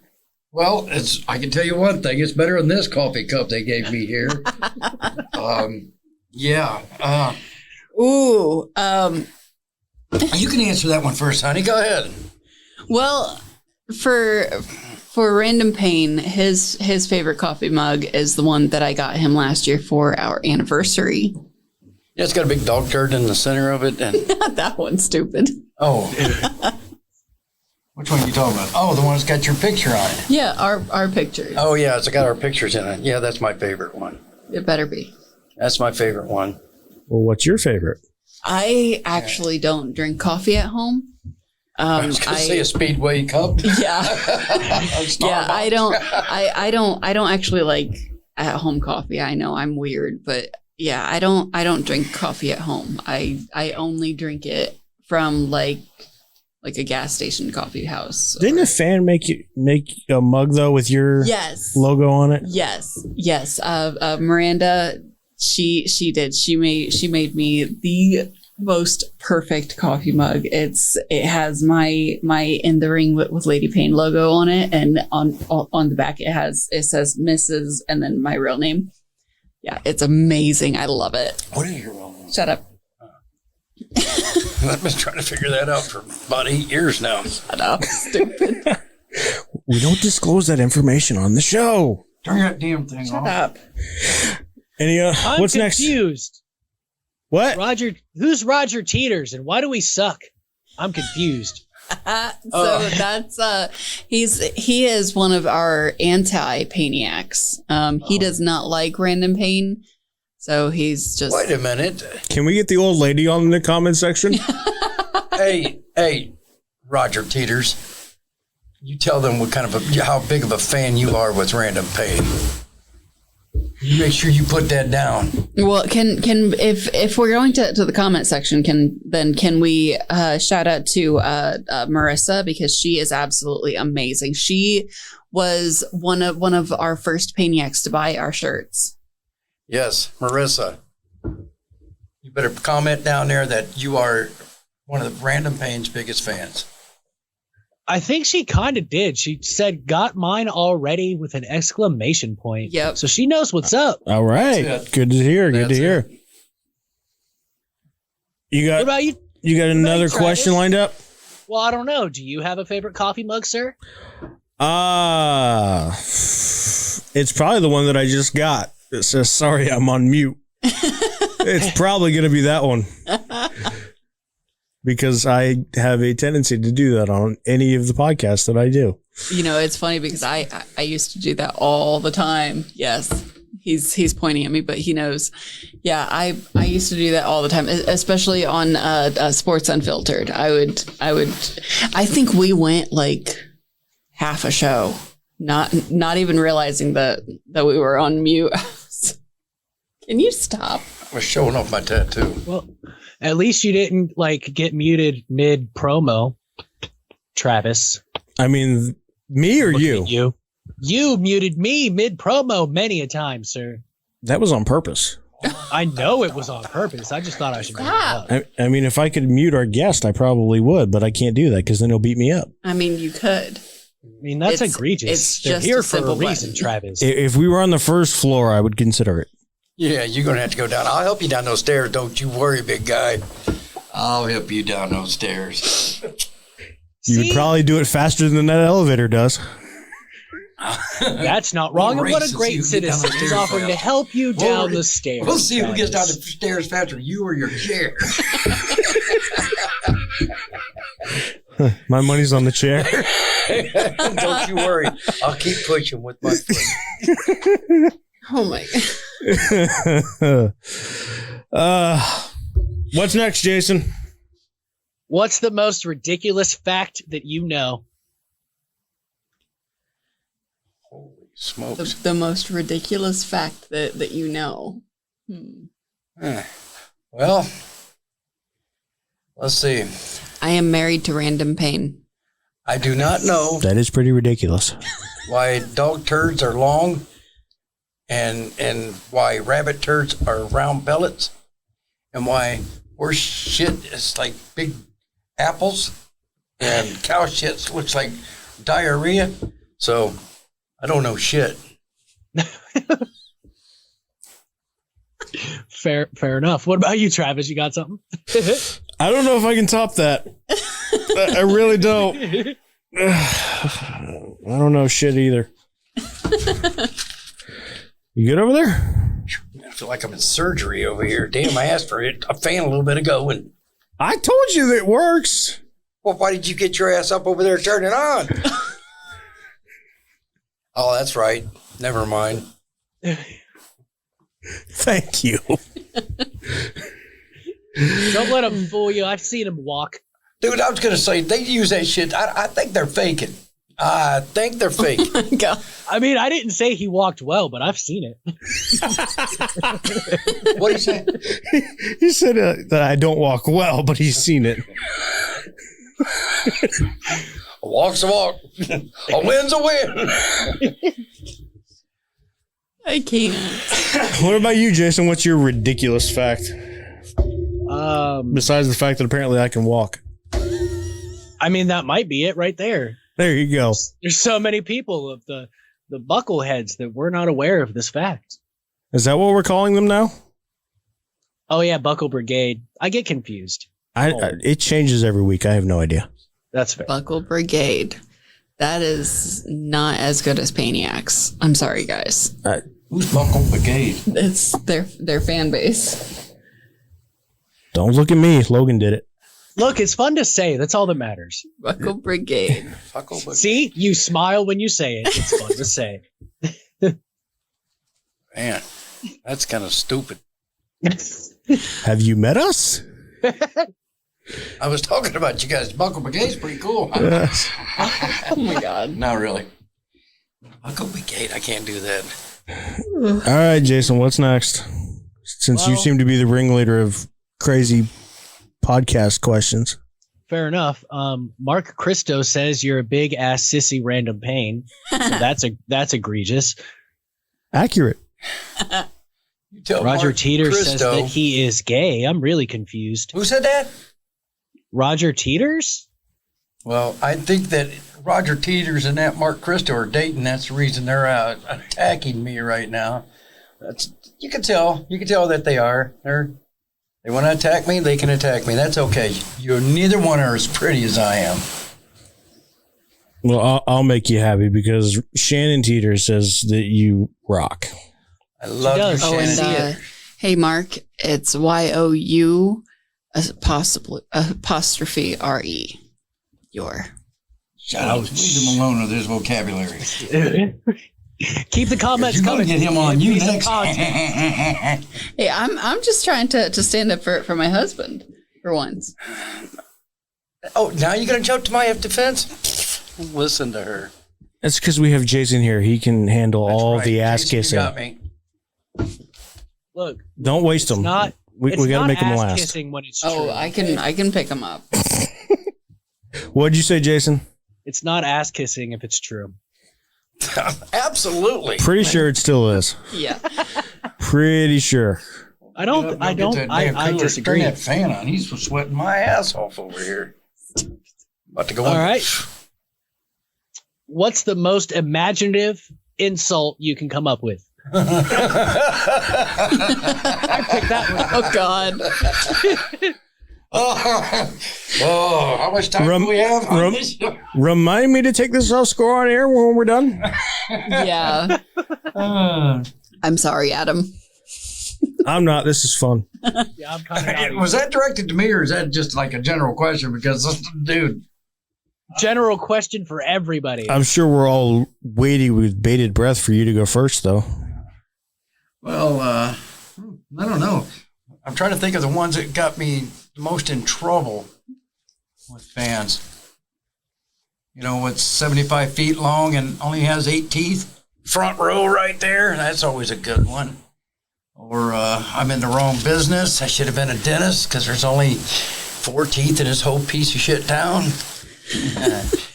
There's a dude. I don't know that. Now, I mean, the spokesperson for Colgate. That was that was pretty good. You know what? Though it's so much easier when I don't have to think about it. When I think about it, I draw a blank. But it just when it flows naturally, then I'm okay. I get that way with commentary. Yeah. If I have to think about it, I hate that. Even just doing this, like if I have to think about it, I can't do it. Oh yeah, it's hard. He put me on the spot. Thanks a lot, Jason. Good job, Jason. That's what I'm here for. Does Lady Payne have one? I'm not allowed to say live. especially on Score on Air. Let me just say that in high school, I got in trouble for telling a girl that she had gonorrhea. Wow. That is imaginative. I like that We one. need to go home Stealing and do 10 that. Hail Marys. And we're not even Catholic. No, and our lovely Roger Teeters knows my favorite insult, but I'm not allowed to say it on air. Yeah, you ain't allowed to say that. Hell, I can't even say it on there. Hell, I feel like I got to go to church when she says that thing. It's funny though. It's really funny. Well, you have to tell us later. Yes. Jason, you're up. Oh, okay. Well, Roger Teeters said, "Show us the girls." I don't even know what that means.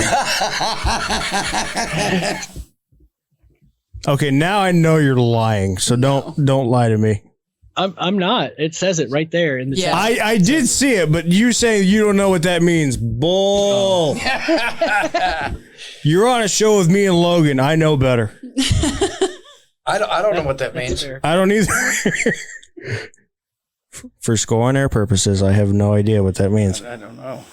Shows the I mean, these fans That's better watch out at the great. next show. That's all I got That to say. is great. What'd you say, Jason? Said these fans might want to watch out next show. Random Pain's going to be headhunting. This is good. This is good stuff right now. What, are you bored? No. Are you bored? I mean, are we boring you right now? Yawning on air? I'm just wanting to know if you're bored. Return fire. Return fire. If you could choose a way to die, what would it be? What'd she say? What'd he say? Sorry. If you could, if you could choose a way to die, what would it be? I've got the perfect one. Actually, this was in one of the Scream Queen competition questions that I got at a film festival. Let me see. Bedroom. Shut up. Oh, sorry. My personal favorite way to die would be to be cut up into little tiny pieces, like sawed, like finger at like limb from limb, like, and still be awake. Like that would be, You got a wireless collar trying to call you. for me personally, my personal favorite way to die. Can you stop breaking the fourth wall? Can you? Sorry. Yeah, she's kind of sicko. I know I'm highly medicated. Well, we know why. Yes. What was the question? I kind of got lost here. If you could choose a way to die, what would it be? Old age. Fair enough. What about you, Travis? Random Pain pushed me down the stairs. We can make that happen. I just... you guys want to do it the quick and painful way. I want to do it slow, hard. Yeah, well, me too. I want to do it with old age. So, yeah. I mean, mine would probably take a while, so I would probably be like 50 by the time we were done. What about you, Jason? So similar to Debbie's, but like I want to get lasered into pieces like in Resident Evil. I think that would be really legit and memorable. Yes. What the hell's wrong with you that would be people? fun. Don't look at me. Too many horror movies?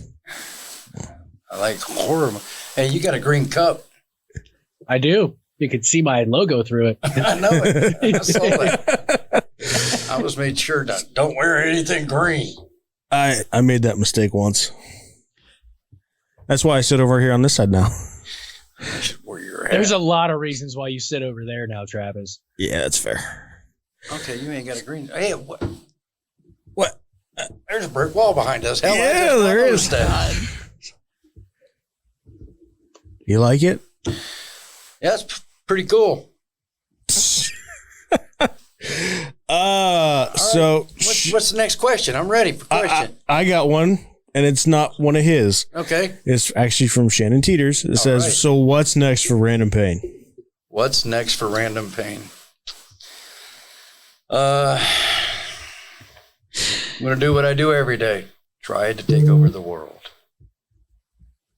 No, seriously, I don't know. It's just champions. I'm going to defend these titles, and we're going to try to bring more of the titles home to the status symbols, and then I'm going to try to take over the world. For money, for just to take it over? Dude, I rule the world now. Not even for $1 billion? I love you guys. Do it. That's awesome, Denny. I knew they would. Yes. Hey, Austin Powers and Dr. Evil is like my dude. Yes, Shannon. That's my next. My favorite guests ever. Is defend these titles and show everybody that why we are the champion. Also, Roger says you're older than dirt. This did coming say that. from Father Time going to talk shit to me. Really? Apparently so. Really? That And seems somebody who egregious. can't spell. Yeah, I saw you corrected him. That's awesome. Love it. Roger. I see how it is. What is something you used to do that makes you cringe now? Ooh. Ew. Let me see. I used to. Have sex with my ex-wife.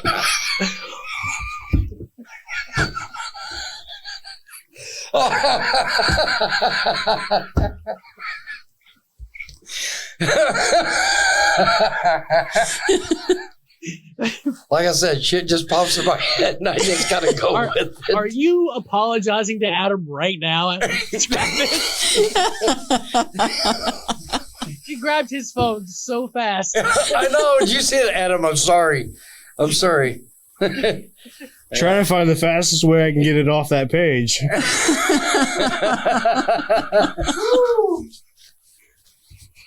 It's too late. It was already said before you got it off. It's fine. Oh, you tried Like to really anybody delete? else. I don't care. You brought this on yourself. Yeah, Travis. You should have had the mute button ready to go. That's reserved solely for you. Yeah, what a jerk. I know. I'm terrible. I'm gonna walk out of here and Adam's gonna say like he did the last time. Please don't get a holy shit chant going on my radio anymore. Please stop cussing on the radio. Please don't do this. I get that a lot when I'm here. Yeah, you do. Gee, I wonder why. Did you want to answer the question? I don't even remember what it is at this point. What was answered the something that question. you used to do that makes you cringe now? I don't think any of us can top that one. No. I'm Maybe we should just let that one go. Try, yeah. Next. Shannon actually has a question again. All right. Okay. If you could wrestle anyone in the world, who would it be? Yo, gotta. Oh my god. I'm out. Same. I would wrestle Gail Gotta really good. Yeah, wrestle for her for hours if I could. Jason, would you like to answer that question? Since you'd have wrestled before? I mean, Jericho, of course. It's like not even a question. I like his answer better. Well, of course you like his answer better. What did he say? Huh? What did he say? 'Cause he's like in that Chinese mode, and I'm trying to read his lips. His answer was to read his lips. his answer was Chris Jericho. Oh my God. Yeah, he's that guy. You're that Yeah, guy. I am that guy. I'm a huge mark for Chris Jericho, and I wear it proudly. Okay. Did you read his lips that time? Oh, I read his lips. Dude, you get to wrestle anybody. You're going to pick anybody, and you're picking Chris Jericho. Who's also older than dirt. Roman Reigns. Lay down.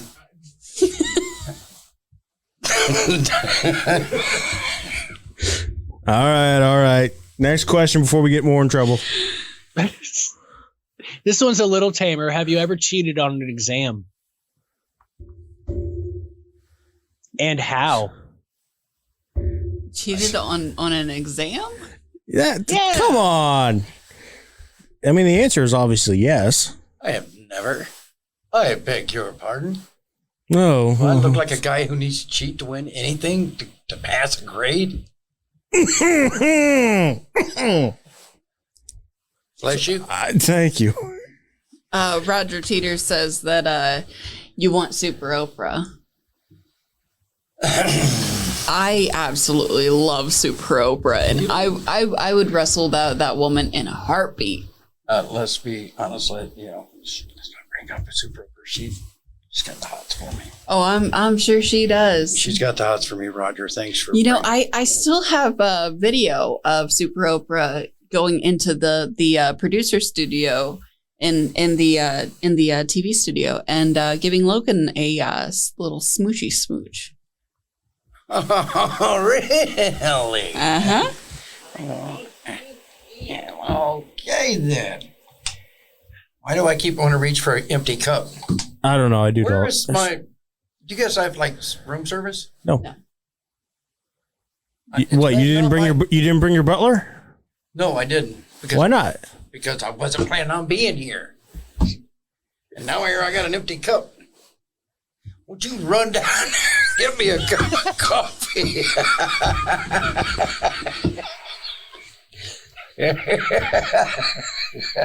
You are such an asshole. Yeah. Next question. I got millions of them. Let me hear. I got an answer for everything. If humans came with a warning label, what would yours say? Oh, God. Probably exactly what we just said. I mean, it's got to be the equal opportunity asshole. Yes. Yes. I never cheat. I only enhance my chances of winning. And I'm an equal opportunity asshole. Yes. See, I don't care. You in a wheelchair or not. Wait a minute. You in a wheelchair or not. Come on, figure it out. I know you can do it. All right. What would mine say? Be nice. Wow, she said that with some bass in her voice. And be nice. How can I answer that and be nice all at the same time? You are on a leash. Just remember that. Shit. He said I didn't have to be on one today. Who's the flipping boss here? Well, who's who you think the boss is here? Who are you people? All right, we're taking a vote. We're taking a vote right now. Who thinks that she is the boss? Who's the boss between us? All right, I'm asking you two. Who you think the two is the boss is here? Gentlemen. Do you want to answer that, Jason? No. Why not? You're not in the same room. You can answer it nicely or fairly. Yeah, but they might remember it come December 4th. So I don't forget. What was the question? What? I forgot what the question was. Shit, I got all taken time. I don't get off the clutch, stupid. What was the question? What would your warning? He already gave his answer. It's fine. Okay, now you want hers. Yeah, we're trying to figure out what hers would be. Go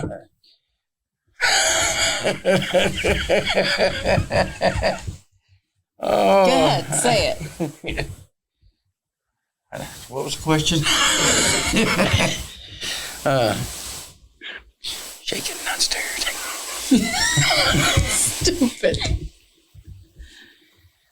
Go ahead. I don't know. I wouldn't have a warning label for you. Warning: do not get wet. Really? Yeah, you're like one of those little gremlins. When you get wet, you turn into a little animal. God. Don't feed after midnight.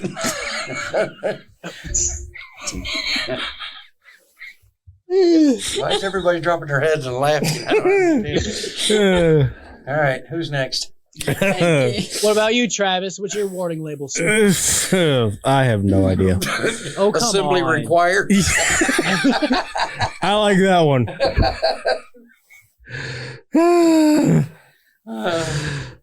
Missing parts. Call the manufacturer if this parts does not work. Do not try to return to the store that you purchased today. Batteries not included. Do not push down hills.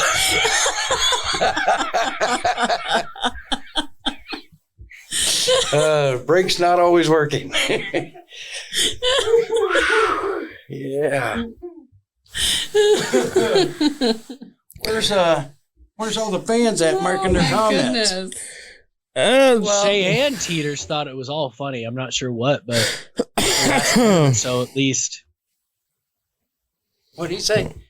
Man, he's got to talk like he got something in his mouth. Well, that's Thanks, Travis. Yeah, it's my fault. If you had $1 million, what's the first thing you would buy? That's from Shannon Teeters. We already have $1 million. Well, what's the first thing you bought? A boat. There you go. Answered. Question answered.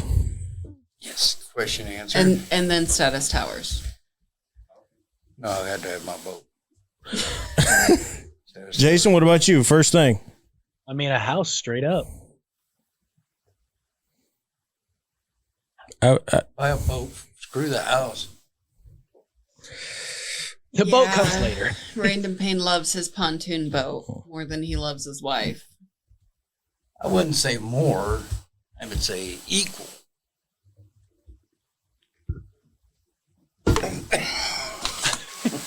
Now, let's throw this ninja story at you. All right. 4 more minutes. We got time for probably one more. What's in 4 minutes? 7 o'clock. Oh. Has anyone started a rumor about you? If so, what was it? What was the rest? I couldn't hear I got to a rumor about me, but go ahead. What was the rest of that? If so, what was it? I don't know. For a good time, left my phone number on the bathroom wall. You had no clue how many phone calls I was getting. And then how many dates he got. Yeah, for a good time. That wasn't a rumor though; it was true. Honestly, for me, and this is a genuine story. When I was in high school, middle school, high school, I was a goth, but I was like the nicest goth. Like I was so nice to people. Like I don't understand why people were so afraid of me. After high school, I found out that I had a lot of people who were like terrified of me.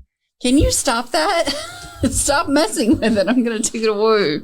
Anyways, there was a lot of people who were just like terrified of me. And I don't know why. I was so nice. Yeah, I can. Yeah. Can you imagine her being so nice? I mean, after about 14 coaster throws, yeah, you can see that. She's so nice. You might have a point. She makes me drink. I was totally sober when I met this woman. See? Abuse. I need an adult. Sadly, the only adult we have is Jason, and he's far away. That's egregious, Debbie. That's all I got. Nope. Trust me, I can show you egregious. That's fair. I mean, that is our word of the day. What is the word of the day? Egregious. Egregious. What does that mean? Exactly. Ow. That's egregious. That ain't egregious. That's you poking me in the arm. I'm going to tell you right now, these people are going to find out how I did one chew here in about a minute. Quality content. Tracy Failing asked what's one thing that makes you mad? Who's asked that? Tracy Falling? Falling? Tracy. Oh, I don't want to say. I do have a trigger.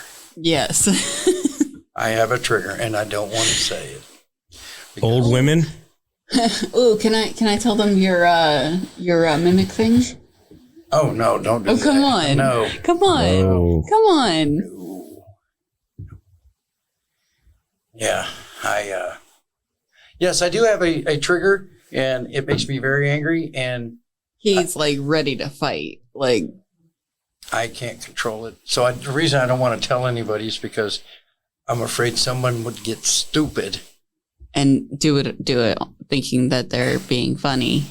and it would not end well for me or them. So, yes. Next question, please. That's fair. Yep. Next question. What kind of secret society would you like to start? Secret? Does it have to be secret? The secret society of the color red. I don't know. Clogworks.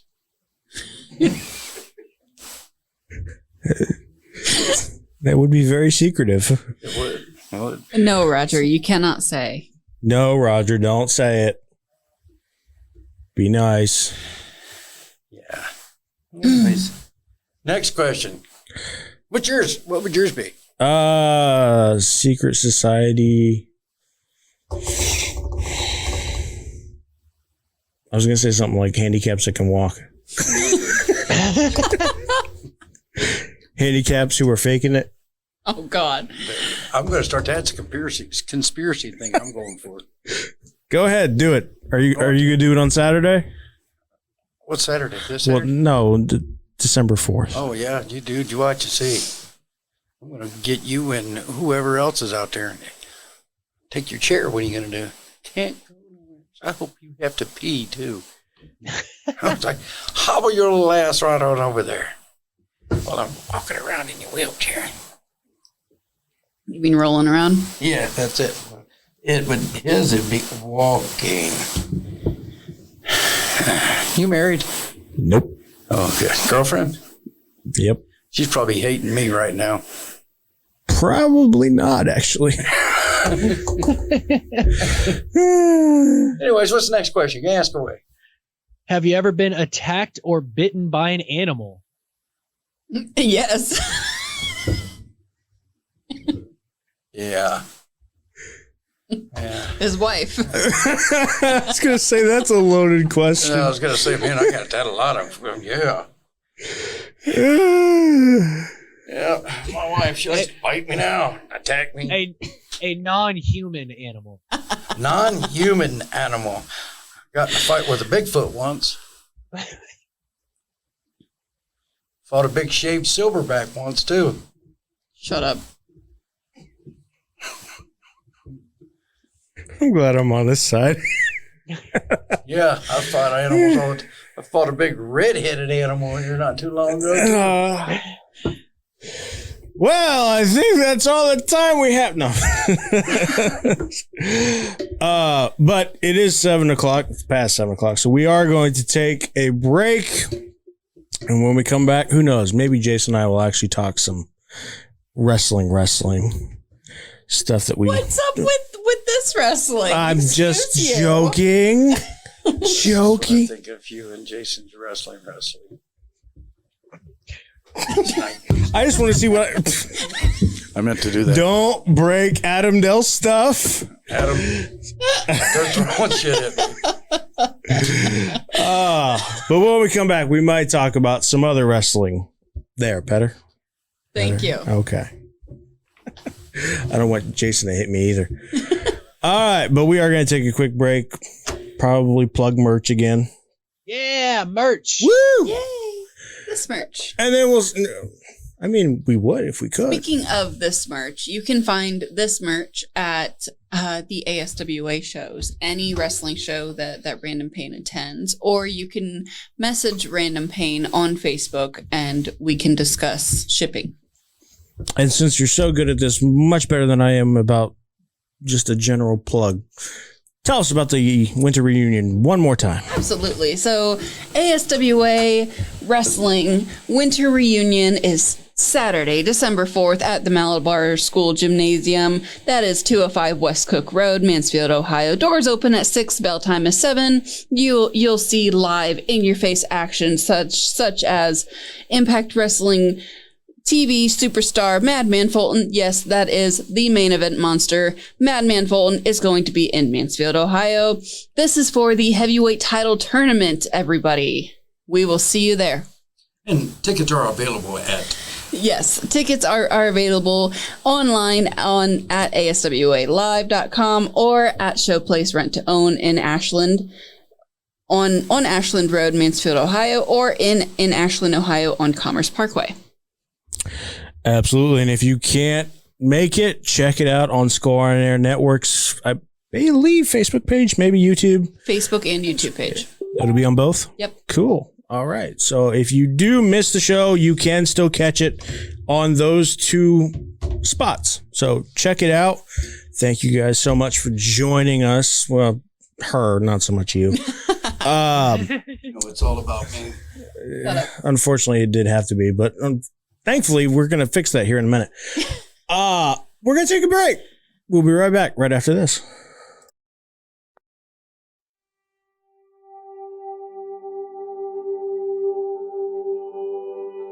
Oh, hey there, Bruiser Nation. Raise those anchors and get ready to wear the official merch of Bruiser Nation Productions. Visit bruisernationproductions.kincustom.com and show the world your love of the Bruiser Nation as you go about your day in style. We have Bruise Cruise podcast and To the Turnbuckle tees, hoodies, jackets, shoes, bags, and even pillows. You heard that right. Pillows. That's bruisernationproductions.kincustom.com. Once again, bruisernationproductions.kincustom.com. And remember, Bruiser Nation, stay good, because I'm always good.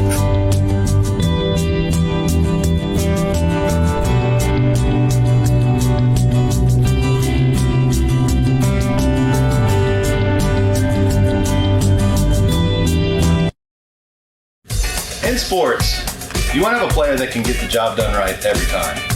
A real all-star, somebody that's dependable and you can turn to when the game is tough. That player in the audio-video industry is the theater people. From setting up your home's Wi-Fi network and offices, conference rooms, to setting up home theater inside or outside, to setting up the systems to make your home run smarter and safer as well. The theater people can do it all with the quality of professionalism you can expect every single time. That isn't just a great all-around player. That is an all-star. That is why we are the leaders in audiovisual installation in Central Ohio. So call us at 614-604-6327 or check out our website at ttpcolumbus.com to figure out which products will fit you. And don't forget, amplify your personality with the theater.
everybody. Welcome back to the Turnbuckle.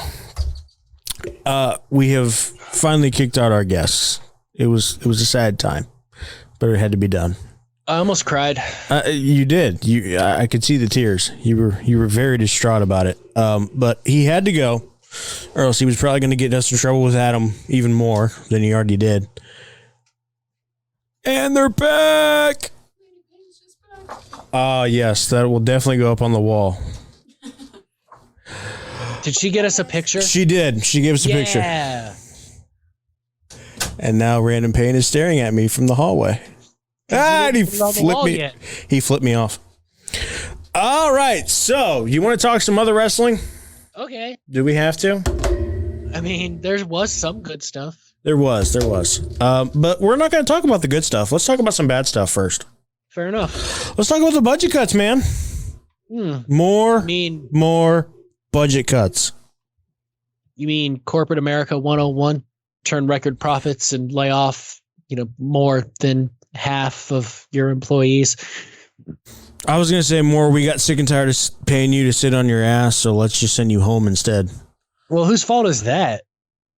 I didn't say they were right. I just said that was more what I figured they were doing is, hey, we realize that we don't have to pay you to sit on your butt anymore. Let's just fire you. Well, when they do call the definition of insanity doing the same thing over and over again. Because let's see. That's why we do this show. Let's see.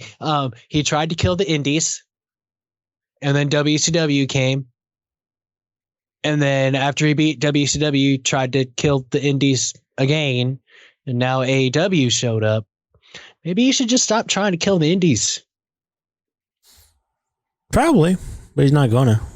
He's definitely not going to. So for those who weren't aware and haven't been paying attention, there was another round of budget cuts. That's what I'm going to call them because that's what they called them. Budget cuts to happen in the WWE. This list was a little shocking, a little bit. All of Hit Row is now gone. Shocker. Tegan Knox, gone. John Morrison, gone. Jackson Riker, which how the hell that didn't happen way sooner blows my mind. Gone. There was one more. Oh, Shane Thorne, or as we affectionately refer to him now, Slapjack, gone. I love how he's the one that got the shaft when it came to Retribution. Everyone else got pretty much TV time after it was all said and done, but he's the exception. Even though he's probably got the most talent out of all of them, except maybe Mia Yim. I don't know. Dijakovic's close, but really? Shane Thorne? It's bad enough we got rid of TM60. What was it? TM61? Yeah, I think so. It's bad enough we broke them up. And then you made him Slapjack, and then you just release him. Cool. Yeah, Tegan totally Knox. Fine. What? Go ahead. I said, yeah, no, it's totally fine. I mean, these don't really surprise me anymore. No. Tegan Knox, that pissed me off. Yeah, me too. She was a star in the making if they would have just let her be one. I can understand to a degree your hesitancy with her because as much as I want to stick up for her, she is injury prone. I mean, what wrestler isn't? That's fair, but she's had a lot of ACL, leg injuries over the last 2 years, honestly. And I can understand being a little bit cautious with that. They do it all the time in football, or other sports, to be honest. But even still, to me, that was ridiculous. And then Hit Row. Really? We bring them up to SmackDown, make it look like they're going to be some big thing, and then we release them. Yeah, makes total sense, dude. Love it. It's the most WWE thing ever. Let's just be honest. It really is. It really is. Let's not even give them 2 weeks on the main roster to see if they can work. And there's been all this hoopla about these, Twitter feuds of the big guy. I can't remember his name. Top Dollar. All these Oh my God, he said terrible things on Twitter, but they were really terrible. They were more in character things on Twitter. Like, who cares? I just want to know what the hell is going to happen to that show now that he's not on it. They sent him to be their lackey to find all of these items, these artifacts for the WWE warehouse, probably to go in the Hall of Fame when they finally get that building done. And then nothing, which is hilarious, by the way, that that's probably never going to happen now. They just are now breaking ground on a new WWE HQ. Where the hell's the Hall of Fame? You're going to break ground for a new WWE HQ, but F the Hall of Fame. Well, see, that's another problem that the decision makers, and I'm not just blaming Vince for this because he has shareholders, especially on this end of the business. We didn't need a new HQ. I mean, it looked pretty fancy when they did those ladder matches. Let's just be honest. It looked really freaking nice. So I agree with your point wholeheartedly, because at least with the Hall of Fame, that creates a revenue stream to pay for that building. I mean, hell yeah. Not that they're worried about money. Wait, I'm sorry. They are worried about money because we're going to release 200 people in less than 2 years' time for budget cuts. Because you could have a wing for everything. You could have an ECW wing, a WCW wing, a WWF wing, a modern day wing. Like, dude. And then you have your Hall of Fame wing, and then you have your stables wing that doesn't have to be Hall of Fame stables, just a history of stables in the company. Like or like old school where like they do like the Southpaw, even though I know that was kind of joking, but like that style of wrestling where there was those different companies. Yeah. I mean, there's so much that they own that they could do with an actual Hall of Fame. Now, 15 years ago, probably not. But it's gotten to the point where they own everything that's been around for the past 50 years. I think Kane got ripped off, by the way. I think he gave up that mask for like $4,000. Like, that's not enough. Dude, you got ripped off. Come on, Glenn. You're better than that. Blood, sweat, and tears in that mask for well over a decade. It wasn't the original, though, so there is that. It was not the original. It was the second one, but it wasn't the original. What happened? Did he keep the original, or does Vince have that in his office next to his Tyrannosaurus? So I watched the episode, but I can't remember. I think they said they thought the original was in Texas. Oh, somebody in Texas has it, but I don't remember I don't remember how that episode happened or went. I watch them every once in a while, but not frequently. Yeah, I don't think I've ever had the chance to watch one. I watched the Taker one. That was about one of the only ones that I really watched. There's just not enough time. No, there's not. We have so little time. We barely have enough time to talk about all the stuff that we were going to talk about. But I was also, I was not really looking forward to talking about most of this stuff anyway. Oh. So that's why we had our guests on. I tried to watch all I could between. I did too. Working in Halo Infinite and this awesome show called Yellowstone. Oh, nice. All right. So, any other final enraging thoughts about the budget cuts?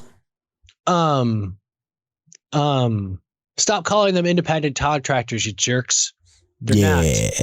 They're under contract. NFL doesn't get away with it. MLB doesn't get away with it. MLS doesn't get away with it. NBA doesn't get away with it. If you're going to release them, whatever. I mean, we're basically desensitized to it at this point. When they released Malachi Black, I think we all got desensitized to it. But they're freaking employees for the simple fact that you don't let them do anything else. Like AEW contracted wrestlers can still do other things, and they're employees. Yep. But apparently, if you're not making a lot of money off of your YouTube shows, it's fine because Xavier Woods gets to keep his, and he doesn't make jack shit. Apparently, that's how. Apparently, the decision making works. You can't leave us for this show because you don't make anything on it, so it's fine. Go ahead and keep doing it. Yeah. Or half the locker room was like, you better let Woods keep it because we have fun on that show. I would love to be on that show. Yeah, that would be so cool. So cool. Do you want to talk about Ric Flair wanting his belts back? I mean, we can. The only thing I'll really say is, I said this to Logan and I said this in our group chat. I really hope that they give Charlotte Flair some time off because right now I think she's the only one. And even then, I'm not even so sure anymore. But she seems like she's the only one right now that can talk him off whatever cliff he's standing on right now because it doesn't look good for Rick. It doesn't. But I mean, not to be cynical or anything, but the life that she's had and the relationship that she has had with him, would she want to? That's fair. Fair. I mean, yeah, it's her dad. I'm sure she loves him, but she's been through a lot with him. Maybe this isn't something that she even wants to get involved with. Plus, on the other side of the coin, who's going to beat her? You got to get the title offer first. Yeah. What? She's SmackDown champion? Yeah, she's SmackDown champion. Shotzi. I mean, I know that's probably a cop out. No offense to Shotzi. I think that they're building her towards that spotlight, but I was gonna say Tegan Nox, but they released her. That's a good point. I mean, there's really nobody on that SmackDown roster that they can have do it. Sasha, that's about it. That's about it. And they're running into that problem with the Universal Championship too. Yeah. I mean, who the hell is going to beat Roman Reigns at this point? Speaking of, let's touch into that. Ooh, let's get some Survivor. And I like how he put this in the rundown, and I'm going to say it because that's exactly what's going to happen. It's the Survivor Series quick hits. We're just going to hit the hits, and that's about it. So, speaking of, you brought it up. So, Roman Reigns defeated Big E in the main event. There was some conflicting reports that was not going to be the main event. It was supposed to be Charlotte versus Becky, but they flipped it. So that was kind of interesting. All across Facebook, I saw that Becky Lynch and Charlotte was going to be the main event and that Big E and Roman was going to start the show. And to my surprise, it was flipped. Who's going to take on Roman? Well, coming up, it's probably going to be Brock. I can tell you that right now. It's probably going to be Brock. And I'm okay with that. I think one more match is fine. Obviously, he's going to have to get his retribution for what happened at Crown Jewel.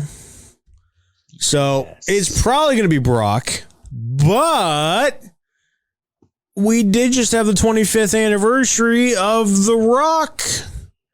And I don't know if anybody else caught this or not. Roman Reigns gave a rock bottom.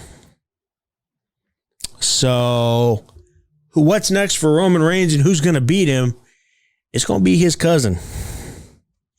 So, I mean, I could see them wrestling in about 2 years, maybe one, because The Rock is busy as hell.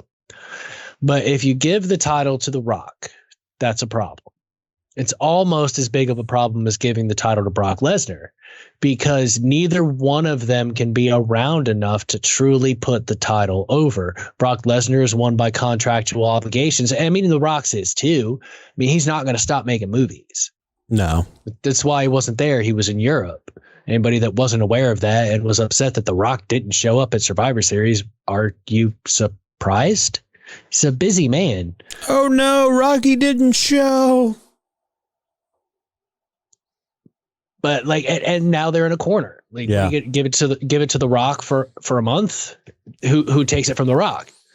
Same with Brock Lesnar. John Cena, and he gets the 17th. Oh dear Lord! Hey, don't knock it till you try it. I'm gonna call right now. Xavier Woods. He's gonna win the Royal Rumble. Bullshit. And he's gonna take on Big E. Actually, not not Roman. No, you know who's gonna do it? You know who's gonna take the title off Rock? CM Punk. CM Punk. You're hilarious. Thank you. I try. I mean, AEW ain't doing anything with him. It's not the worst thing in the world. I mean, if they could just kick that door open, we could see Roman win the AEW championship for all I care. Just everybody work together. It's good for wrestling. Yeah. Please, for the love of God, wrestling, and just my sanity, please kick it down. Please. Speaking of the match that I thought was supposed to be the main event, but turned out to be the start of the show, Raw Women's Champion Becky Lynch defeated SmackDown Women's Champion Charlotte Flair. Now, Logan says the wrong woman went over on this one. What is your thoughts on the subject? That he is 100% wrong. Becky Lynch is still kind of in Charlotte's shadow because of who Charlotte Flair is. She had to win this match, and they told a good story doing it. You know, the dirtiest player in the game in this day and age, Charlotte Flair, got out dirtied. And that's a good story. And her reaction to it was priceless because she laughed. She knew exactly that she got outsmarted that one time. And that just leaves the door open for more. I don't know if the door would be open for another match between them had Charlotte won. Yeah, I'm on your side on this one. I love Charlotte Flair. Don't get me wrong. I do. I know we complain about her sometimes, but honestly, it's just because she's Charlotte Flair. It's the fun thing to do. But I think that the right woman went over for a couple of different reasons. Mostly for the reasons that you brought up. A, Charlotte doesn't need the win. B, it doesn't do anything for her to lose. Especially the way she lost.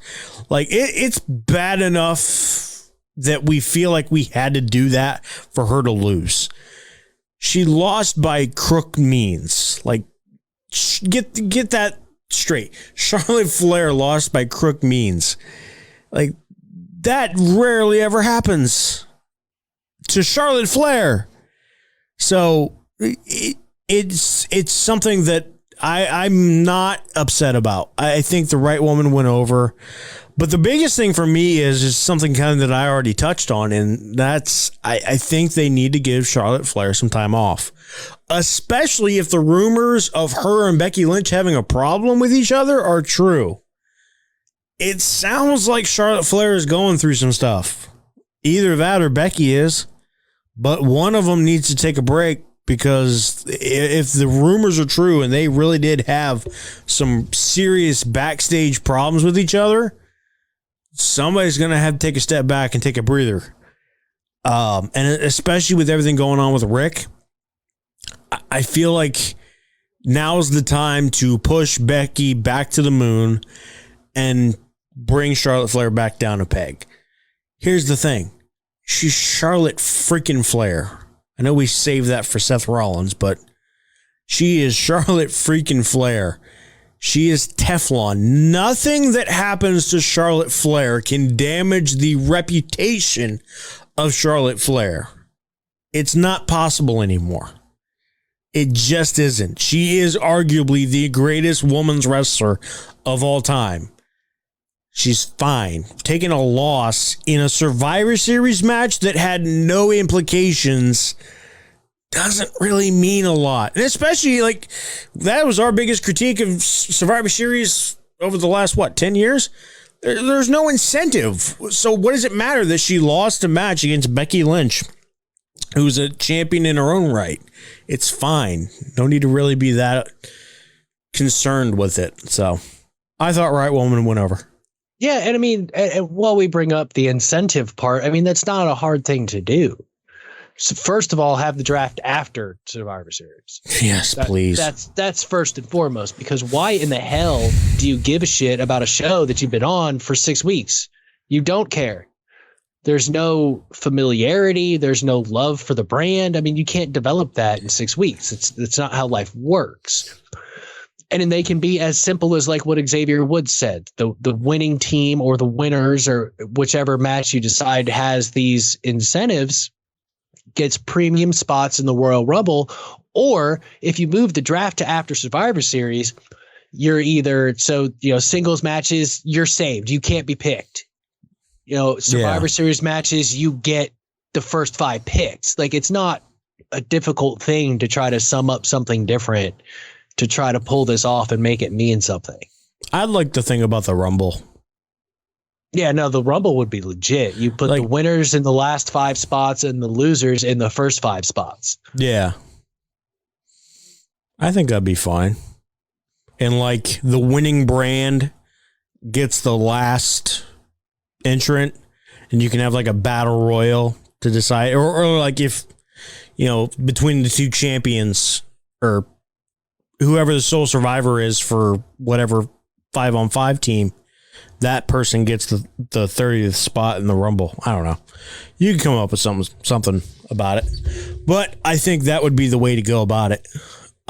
Speaking of, Team Raw defeated Team SmackDown in the 5-on-5 men's Survivor Series elimination match. I don't really have too much to say about this match.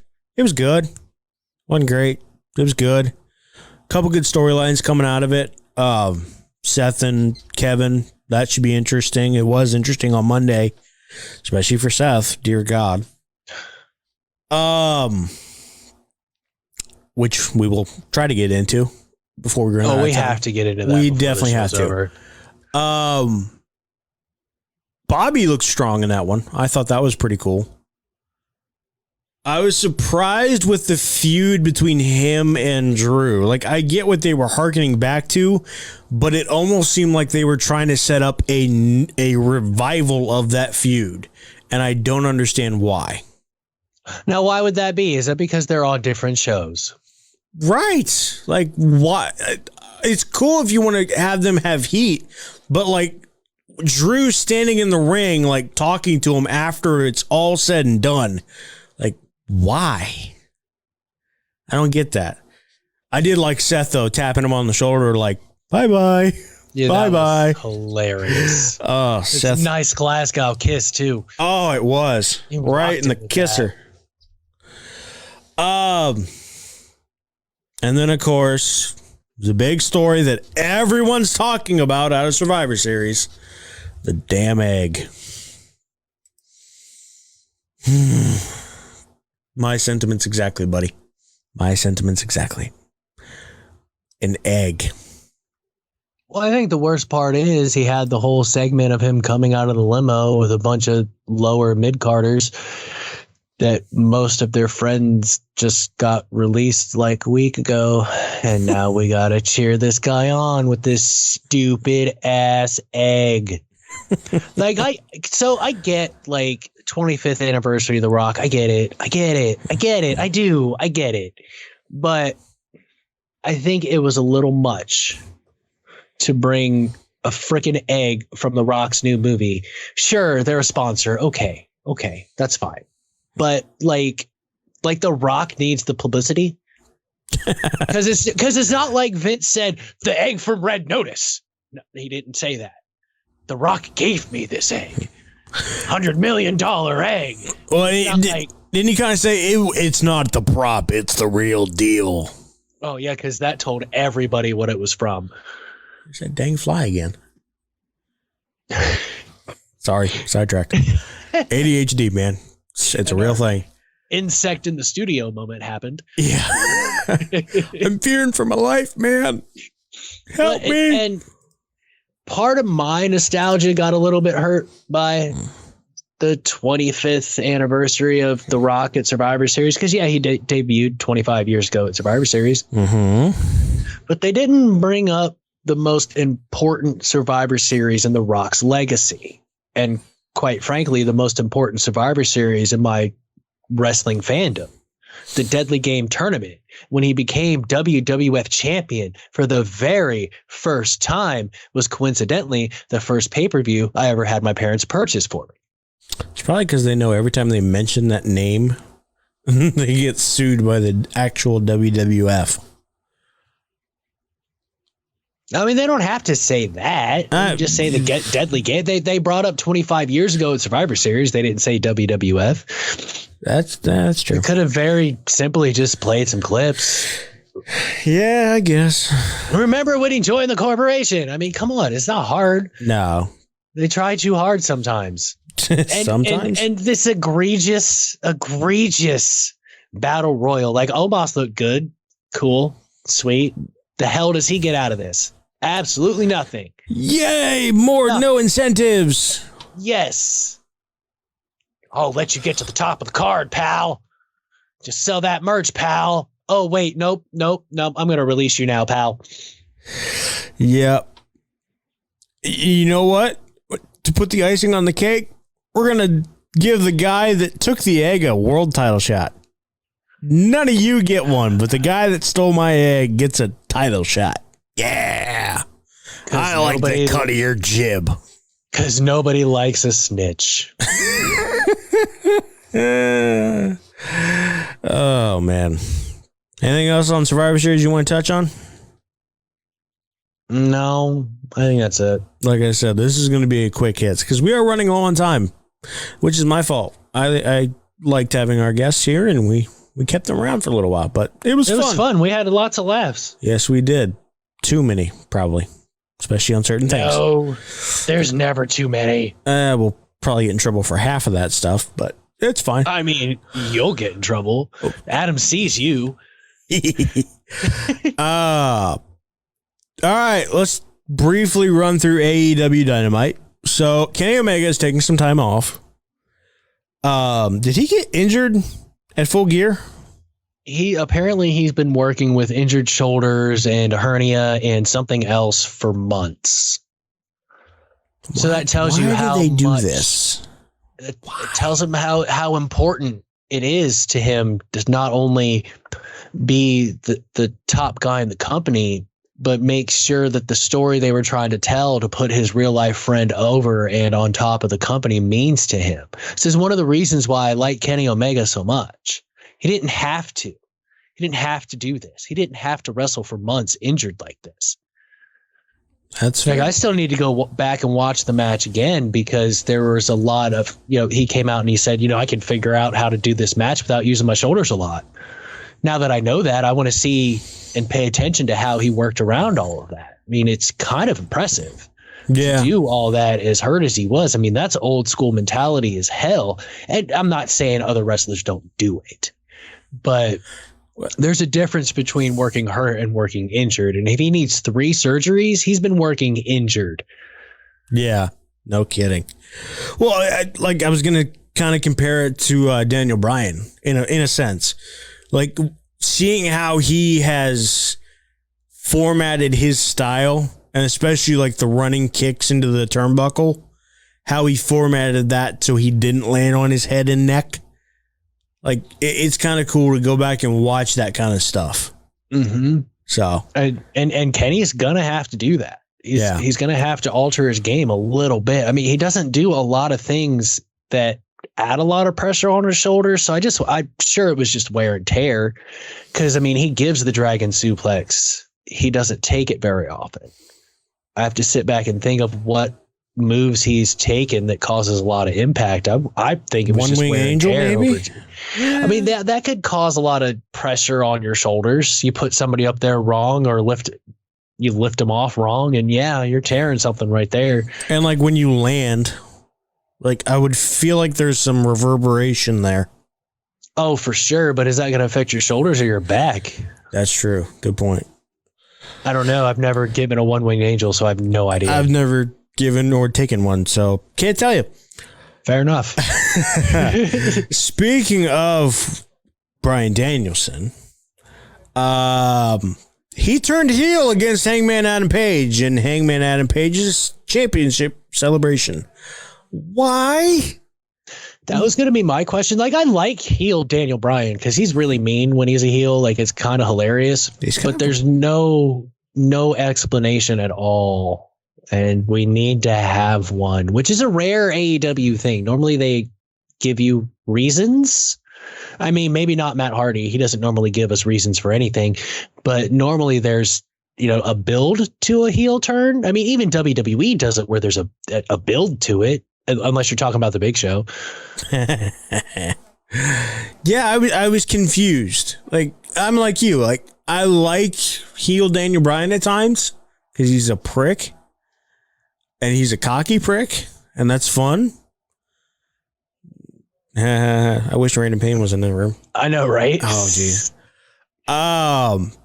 But there was no need for this. Why? Yeah, we didn't need him to be heel. He could have turned heel by the time they wrestled. That's fine. I mean, I think they could have pulled it off in face versus face. It's Daniel Bryan and Bryan Danielson, my bad, and Adam Hangman Page. They could have pulled off the face versus face dynamic, or at least give us another week or two before Daniel Bryan goes heel. Like, he could have tried to been all about respect for a minute and maybe said something a little jerkish and then come out tomorrow and blamed Adam Page and the Dark Order for it, instead of kind of doing it all at once in 35 seconds. And he picked on the Dark Order. I'm mad about that. I know, what a jerk. Well, I mean, honestly, how else do you get them to boo Bryan Danielson? That's picking fair. on the Dark Order. That's fair. That's fair. Can't exactly have him start talking about trees and saving the planet again. No, he wouldn't want to do that anyway. That's just rehashing old stuff. Yeah. So then we have. But I will say, go ahead. It was, even though it was weird, there were two things that he did that's made it work, even though we're all confused. The Dark Order stuff, going off on them, turning on them, and mentioning WrestleMania. You know what? I'm glad you brought that up because I totally forgot, but that was definitely something I wanted to touch on. What the heck was that? I was going to say he's got some balls on him for that. Well, I'm sure Tony Khan doesn't give a shit. No, clearly not, given his recent actions. But I think a lot of it had to do with what can I do to get booed? Because it's Bryan freaking Danielson. He's the hardest guy to get booed. He's only been booed, a couple different times, but when you really think about it, he's 100% beloved by the fans. So what can I do to turn these fans on me? And the one thing to turn an AEW live crowd against you is to mention WrestleMania. Like, I don't even think Chris has really hinted that much at the other company. Like, openly said something that's related to their product. Nope. Other than the stupid idea from Bad Creative, there's nothing. Like, to actually name drop a concept from them. Damn. That I did enjoy. So that was pretty cool. Yeah, my jaw dropped. I was like, wait, what? Like, did he really just say that? Oh my God. CM Punk confronted MJF. Kinda, sorta. I mean, they just kind of stared at each other and locked eyes and looked like they were going to kiss. But other than that, nothing really happened. I mean, CM Punk did laugh at him. That's true. He did laugh. Something. Really? CM Punk and MJF were doing this now? Now? This is any different from all of the run that CM Punk has had? Like I said, I'm glad CM Punk is back, but there's not been any story whatsoever except him and Eddie Kingston, and Eddie Kingston should have won to keep that story going. Yep. Otherwise, I could give a shit less between CM Punk and Eddie Kingston, who won or who lost. But you could have kept the storyline going if Eddie Kingston would have won. Like, I'm at that point in my wrestling fandom where I don't even give a shit who wins anymore. I just want to see good wrestling, and I want it to kind of make sense and continue stories or end feuds. And we didn't get either one of those from CM Punk and Eddie Kingston. And now he's jumping to MJF, which is fine because MJF will probably be the guy to beat CM Punk. He has to. CM Punk cannot beat Maxwell Jacob Friedman. He can't. That would be facetiously egregious. Yeah, I don't know, man. I have no idea what to say at this point. It just sucks. It seemed like there was such hope, and even AEW is blowing it. Yep, there's times. Ugh. Frustrating. All right. Quick thoughts. Sammy Guevara defeats Jay Lethal, which we touched on that. I think we touched on that surprise last week. Jay Lethal in AEW. Holy shit. What'd you think of the match? I thought the match was great. I was actually concerned when they stopped the match for a while. Like, I mean, it was like 15, 20 seconds, but that's a long time. I was like, oh shit, Sammy's legit hurt, and he might be. Who knows? Yeah. I haven't looked at what's been announced for tomorrow, but I don't know if he's announced, but that was a really good match. And I think it means a lot to have, when it's not the basis of your company, to have a handshake in the middle of the ring between two guys means a lot more. Not that there's anything wrong with how Ring of Honor did it forever, but it means more when it's not the basis behind everything you do. And to have Chris Jericho come out, and I'm pretty sure he told Jay Lethal, dude, you did a great effing job, and probably a few other things like that, that means a lot for a wrestler. Not even trying to get him over, because he didn't cut a promo. The show ended, but the confidence boost that Jay Lethal probably got by having Chris Jericho come out there and quietly give him props probably meant the world to him. Now with the allegations or what have you, I don't know anymore. I just don't.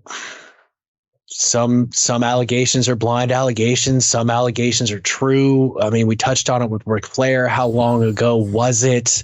Like there's so many ins and outs of these situations, especially when you look at it like in a legal perspective. If the statute of limitations has rung out on a certain crime, who are we to judge these people?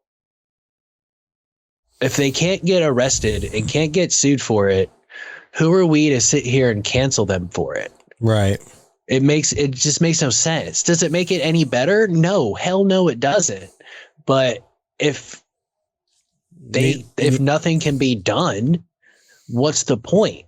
Because now you can't prove it. I don't know when all this happened. I'm just saying in perspective. If the statutes of limitations have run out on what Jay Lethal has been accused of, how can you not give the guy a job if he's good at what he does? And it's kind of the same with Ric Flair. If anything was going to happen legally, those statute of limitations are way past. So who are we and who is anyone else to not give him a job unless you just don't like him? Right. You don't have to give people the job because they're good. You could, if you don't like them and don't think they're going to fit what you're searching for, regardless of whether it's wrestling or football or the service industry, then don't give them one. But it's kind of an apples and oranges thing at this point. Yeah, and we had a little bit of this conversation last week. And Logan and I both expressed, I am definitely not the biggest proponent of cancel culture. Farthest thing from it, to be honest. I understand demonizing somebody for certain actions that take place, if they take place. But the inherent need to shut down someone's life for something that happened, say, 10, 20 years ago, today, to shut them down today seems asinine to me. Because everybody learns, everybody grows, everybody has the ability, I should preface that by saying everyone has the ability to do all those things and has the ability to change. Some people do, some people don't. That's my biggest thing, is if we're talking about things that happened in the past, I want to look more at what that person looks like today. Especially if it's that 10-year, 20-year sort of thing, to really judge what level of canceling we should do on these people. But, you know, like you said, it's hard to say, it's hard to do,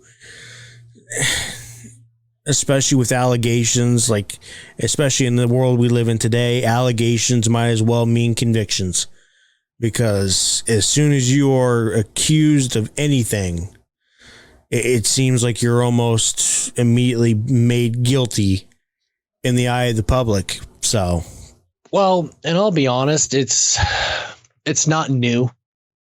It's just more prevalent now because of social media. I'm not going to name names. I'm not going to mention issues. I had a buddy in school, really good at football. Allegations were thrown his way. Allegations that were eventually proven to be not true, but not soon enough to not cost him a full ride to Ohio State. I graduated in 2002. And this kind of stuff's been happening forever. It's just more prevalent because of social media. Right. All right. Last two things, and then we'll get on out of here. Let's talk a little Monday Night Raw. Big E defeated Austin Theory. Remember that guy I said that gets the title shot for stealing the egg? Well, that was Austin Theory. It was later found out on Raw because Sami Zayn turned him in. But then Austin Theory gets the title shot. Makes total sense. Total sense. Big E defeated Austin Theory to retain the WWE Championship, to no one's surprise. There was some outside interference between Kevin Owens and Seth Rollins. So that poses the question, who should be the next challenger for Big E? I think we need to get the Kevin Owens stuff out of the way first. I agree. It's been going on a little bit longer. That contract? Yeah, Seth still has that contract. I love that how we still don't know the rules and regulations behind. Apparently, it's basically Money in the Bank. I knew it. It feels like it is, because it's like, okay, I would think that he would get a title shot soon. He's not getting a title shot soon? Oh, okay. He's probably going to get it. You know what it's probably going to be? It's probably going to be a title shot at what's the next pay-per-view? Is it the one in January? Yeah, it's the New Day. That's not what it's called. But Day one. The New Year's Day celebration. Isn't it like WWE. Isn't it WWE Day one? Yeah, that's it. Yeah. So it's probably going to be at that one, and it's probably going to be a triple threat. Him, Seth, and Kevin. Probably. Are we starting over then? Is that what that means? I don't understand. Probably. But here's the problem. Like, so if that contract WWE starts over like every 20 days. That's fair. That's why no one can get into their storylines, because they end them too quickly. I'm sorry, I interrupted your question. What was your question? Well, if that contract does kind of act like Money in the Bank, okay, so that's the assumption we're going for, right? Okay. Wasn't the smart play, even though it's going to piss everybody off, which is kind of the goal for Seth Rollins right now, is to cast that thing in after Roman beat him? Like, that would make sense. Good questions. That's what I would have done. Ooh, he just got beat by Roman Reigns. I'm going out here. Roman still likes me. I'm going out here. Yeah. Taking this title from him. And then you could have had that moment where they lock eyes and then walk past each other, and that whole thing starts all over again. Like, are they still friends? Do they still like each other? Do they really like each other? They're frenemies because they're heels. Some weird frenemies. You're not wrong. And then the last thing we have to talk about, and you were right, we do have to talk about this. I'm not letting us leave the show until we talk about it. And that is that there was an incident. It was in the Seth Rollins match versus Finn Balor, right? Yeah, it was after. Seth Rollins gets attacked by a fan. Go right ahead. You can take the floor on this one all you want. Gee, where do I even begin? First of all, what a sanctimonious son of a bitch. Like, it's 2021, for God's sakes. Sanctimonious son of a bitch. I love it. You are 24 years old. What even possesses you to jump over the barricade and attack a heel in 2021 when everyone, including my son, knows that pro wrestling is one big work? It is a predetermined art form. Why would It's you? still real to me, damn it. I said predetermined, not fake, sir. It's There's a real to me. And like, what could possibly possess you to do it? Like, sometimes I could see the point if you're jumping in the middle of the ring because you're getting on TV. Even that's not worth it. That's freaking stupid. But to jump a guy in the aisle and for it to take that long for them to get him off of Seth Rollins is egregious in of itself. But it just makes absolutely no sense. How freaking stupid are some of these people? Last time this happened was Bret Hart. Time before that, I want to say when they pushed Eddie off the ladder. I'm sure there's been other instances in between, but these are the three that, are up in my mind right now. Eddie versus RVD in a ladder match all those years ago. Fan jumped in, pushed freaking Eddie off a ladder, for God's sakes. Was the one with Batista, was that a work or was that real? I don't know. That might be the dumbest of them all, because why would you run in on Batista? I don't know. I mean, he could break you in half with his hand. And not just like a closed fist, like an open fist, break you in half. Especially now, Jesus. I know, right? I always wondered. I never knew if that was real or if that one was a work. I don't think that was a work. I think you're right. Because I can't think of anybody that like showed up after that. As far as, because normally when it's a work, it's a wrestler that just kind of shows up, and this was their way to get them on TV. He definitely didn't look like a wrestler. No. You know what the funny thing is? He kind of look, if I remember correctly, he looks like the guy that is now highlighted every time they do like a package on Brock Lesnar, because he did the thing when Brock comes out. I wouldn't be surprised. It looks like the same guy. I think he did the same thing. It might be. Maybe it was the same guy. Damn. He made it to another show. Anyway, yeah, I thought this was stupid. The only thing that was dumber was people saying, "Oh, it's a work, it's a work, it's a work." It's not how works work. No. Even after like the reports came out that, you know, the NYPD is filing charges. Oh, it's a work. It's a work. Yes. Vince McMahon is going to pay NYPD and is going to pay the court system to do a live angle where Seth Rollins goes to court with this fan. Yeah. Totally.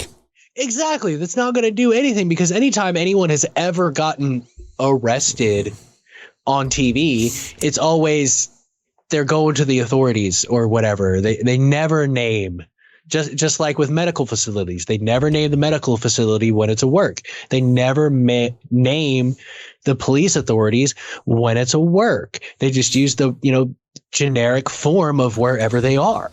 The only time they really mention like cities when it comes to like police is if they're on the actual show.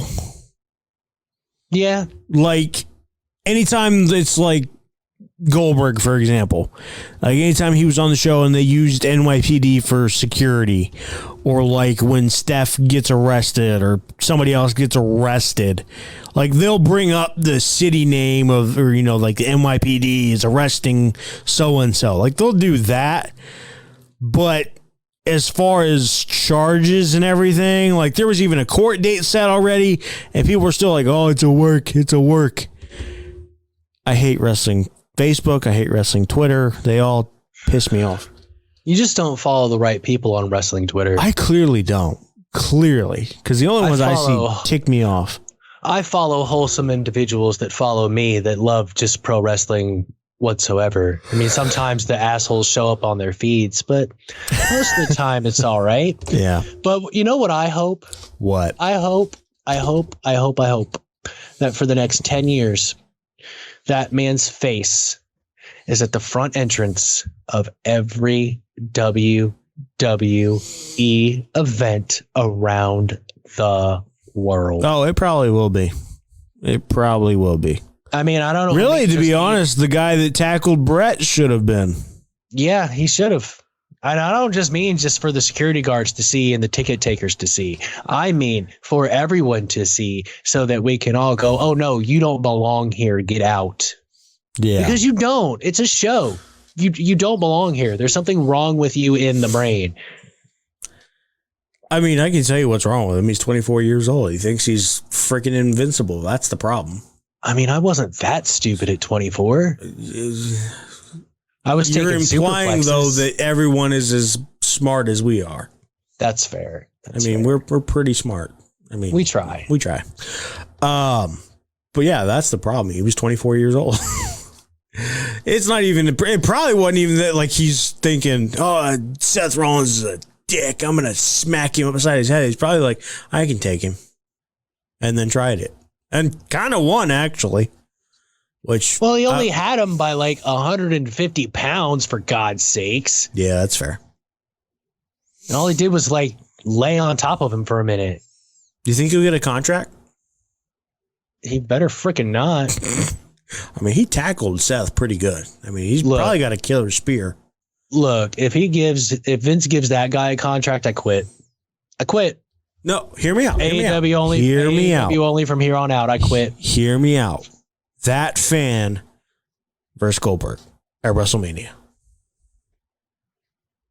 Is it a 1-day contract? So Goldberg can try to kill him? Yeah, okay, yeah. That's fair. Like spear versus spear, like 1 day only.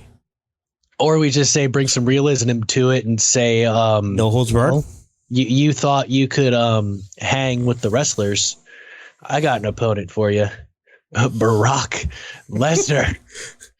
Essentially, it would become what Santino Marella's debut was, only actually real. Yeah, because I could totally see like Vince pulling something like that. Like, yeah, I'm going to give you one match. It's going to be great. Look, we'll drop all the charges. It'll be fine. It'll be totally fine. Just sign this contract. It'll be fine. And he signs it. Oh, yeah, I forgot to tell you. You're wrestling Brock. Like, I'm gonna allow you back into my shows on one condition. time. Sign this piece of paper right here. Don't even tell him it's a contract. Just sign this piece of paper right here. Like, black out certain words so he can't read it. Turns out it's a contract for 1 day to face Brock Lesnar. And Bobby Lashley in a 2-on-1 handicap match. I don't think it's legally binding if you black things out. You just don't mention when and where the match is going to happen. Then you don't have to name who he's going to wrestle. Just give him a contract. Fair. I want to give you a contract. I want to give you a chance, pal. I'm not sure who I'm going to have you wrestle in front of, but I'm going to get you on TV. I know that's what you wanted, pal. Yeah. And then you really screw this guy and put him up against Brock. And you have The Undertaker as a special guest commentator because he's still the leader of the locker room.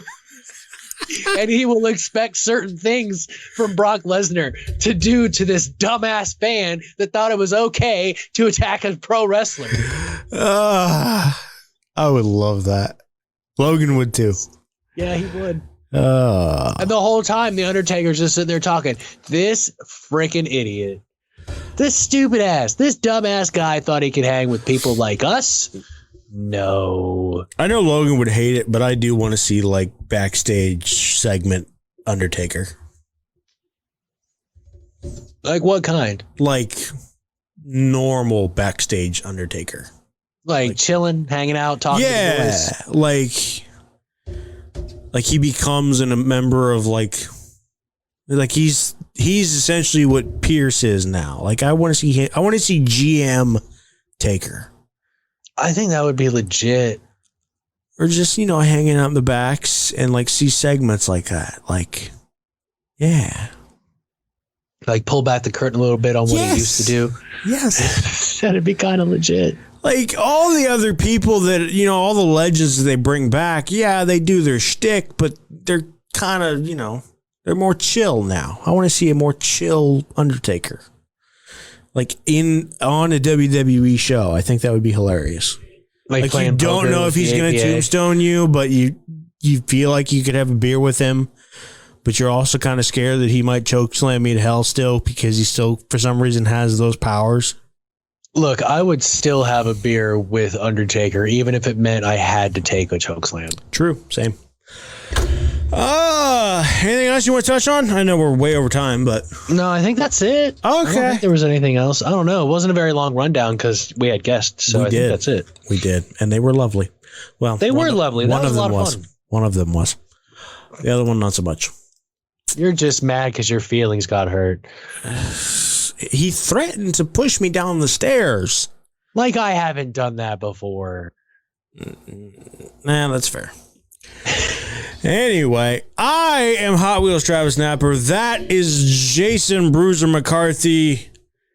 This has been To the Turnbuckle. We do not have Logan with us. We hope to have him back next week. He got his booster shot, and so it's been kind of kicking his butt. So we wish him the best. Hopefully it only, man, those things are a pain in the butt. But hopefully it only lasts 24 hours. Like I said, we wish him well. Hope he's back with us next week. And we'll probably have tons and tons of stuff to talk about because this is wrestling and that's how it works. So, again, for Bruiser Nation Productions, that's Jason McCarthy. I'm Hot Wheels Travis Napper. To the Turnbuckle. Catch us every Tuesday right here on our Facebook page. Like, comment, whatever you want to do. Definitely like us because we like you. And that's all you really need to know. We like you and there's nothing you can do about it, as Logan would say. So with that, thank you for watching. Have a good night, Buckle Brigade, Buckle Buddies, whatever your names are at these points. I have no idea. Just go with it. Have a good night and we will see you next time. Bye, Buckle Brigade.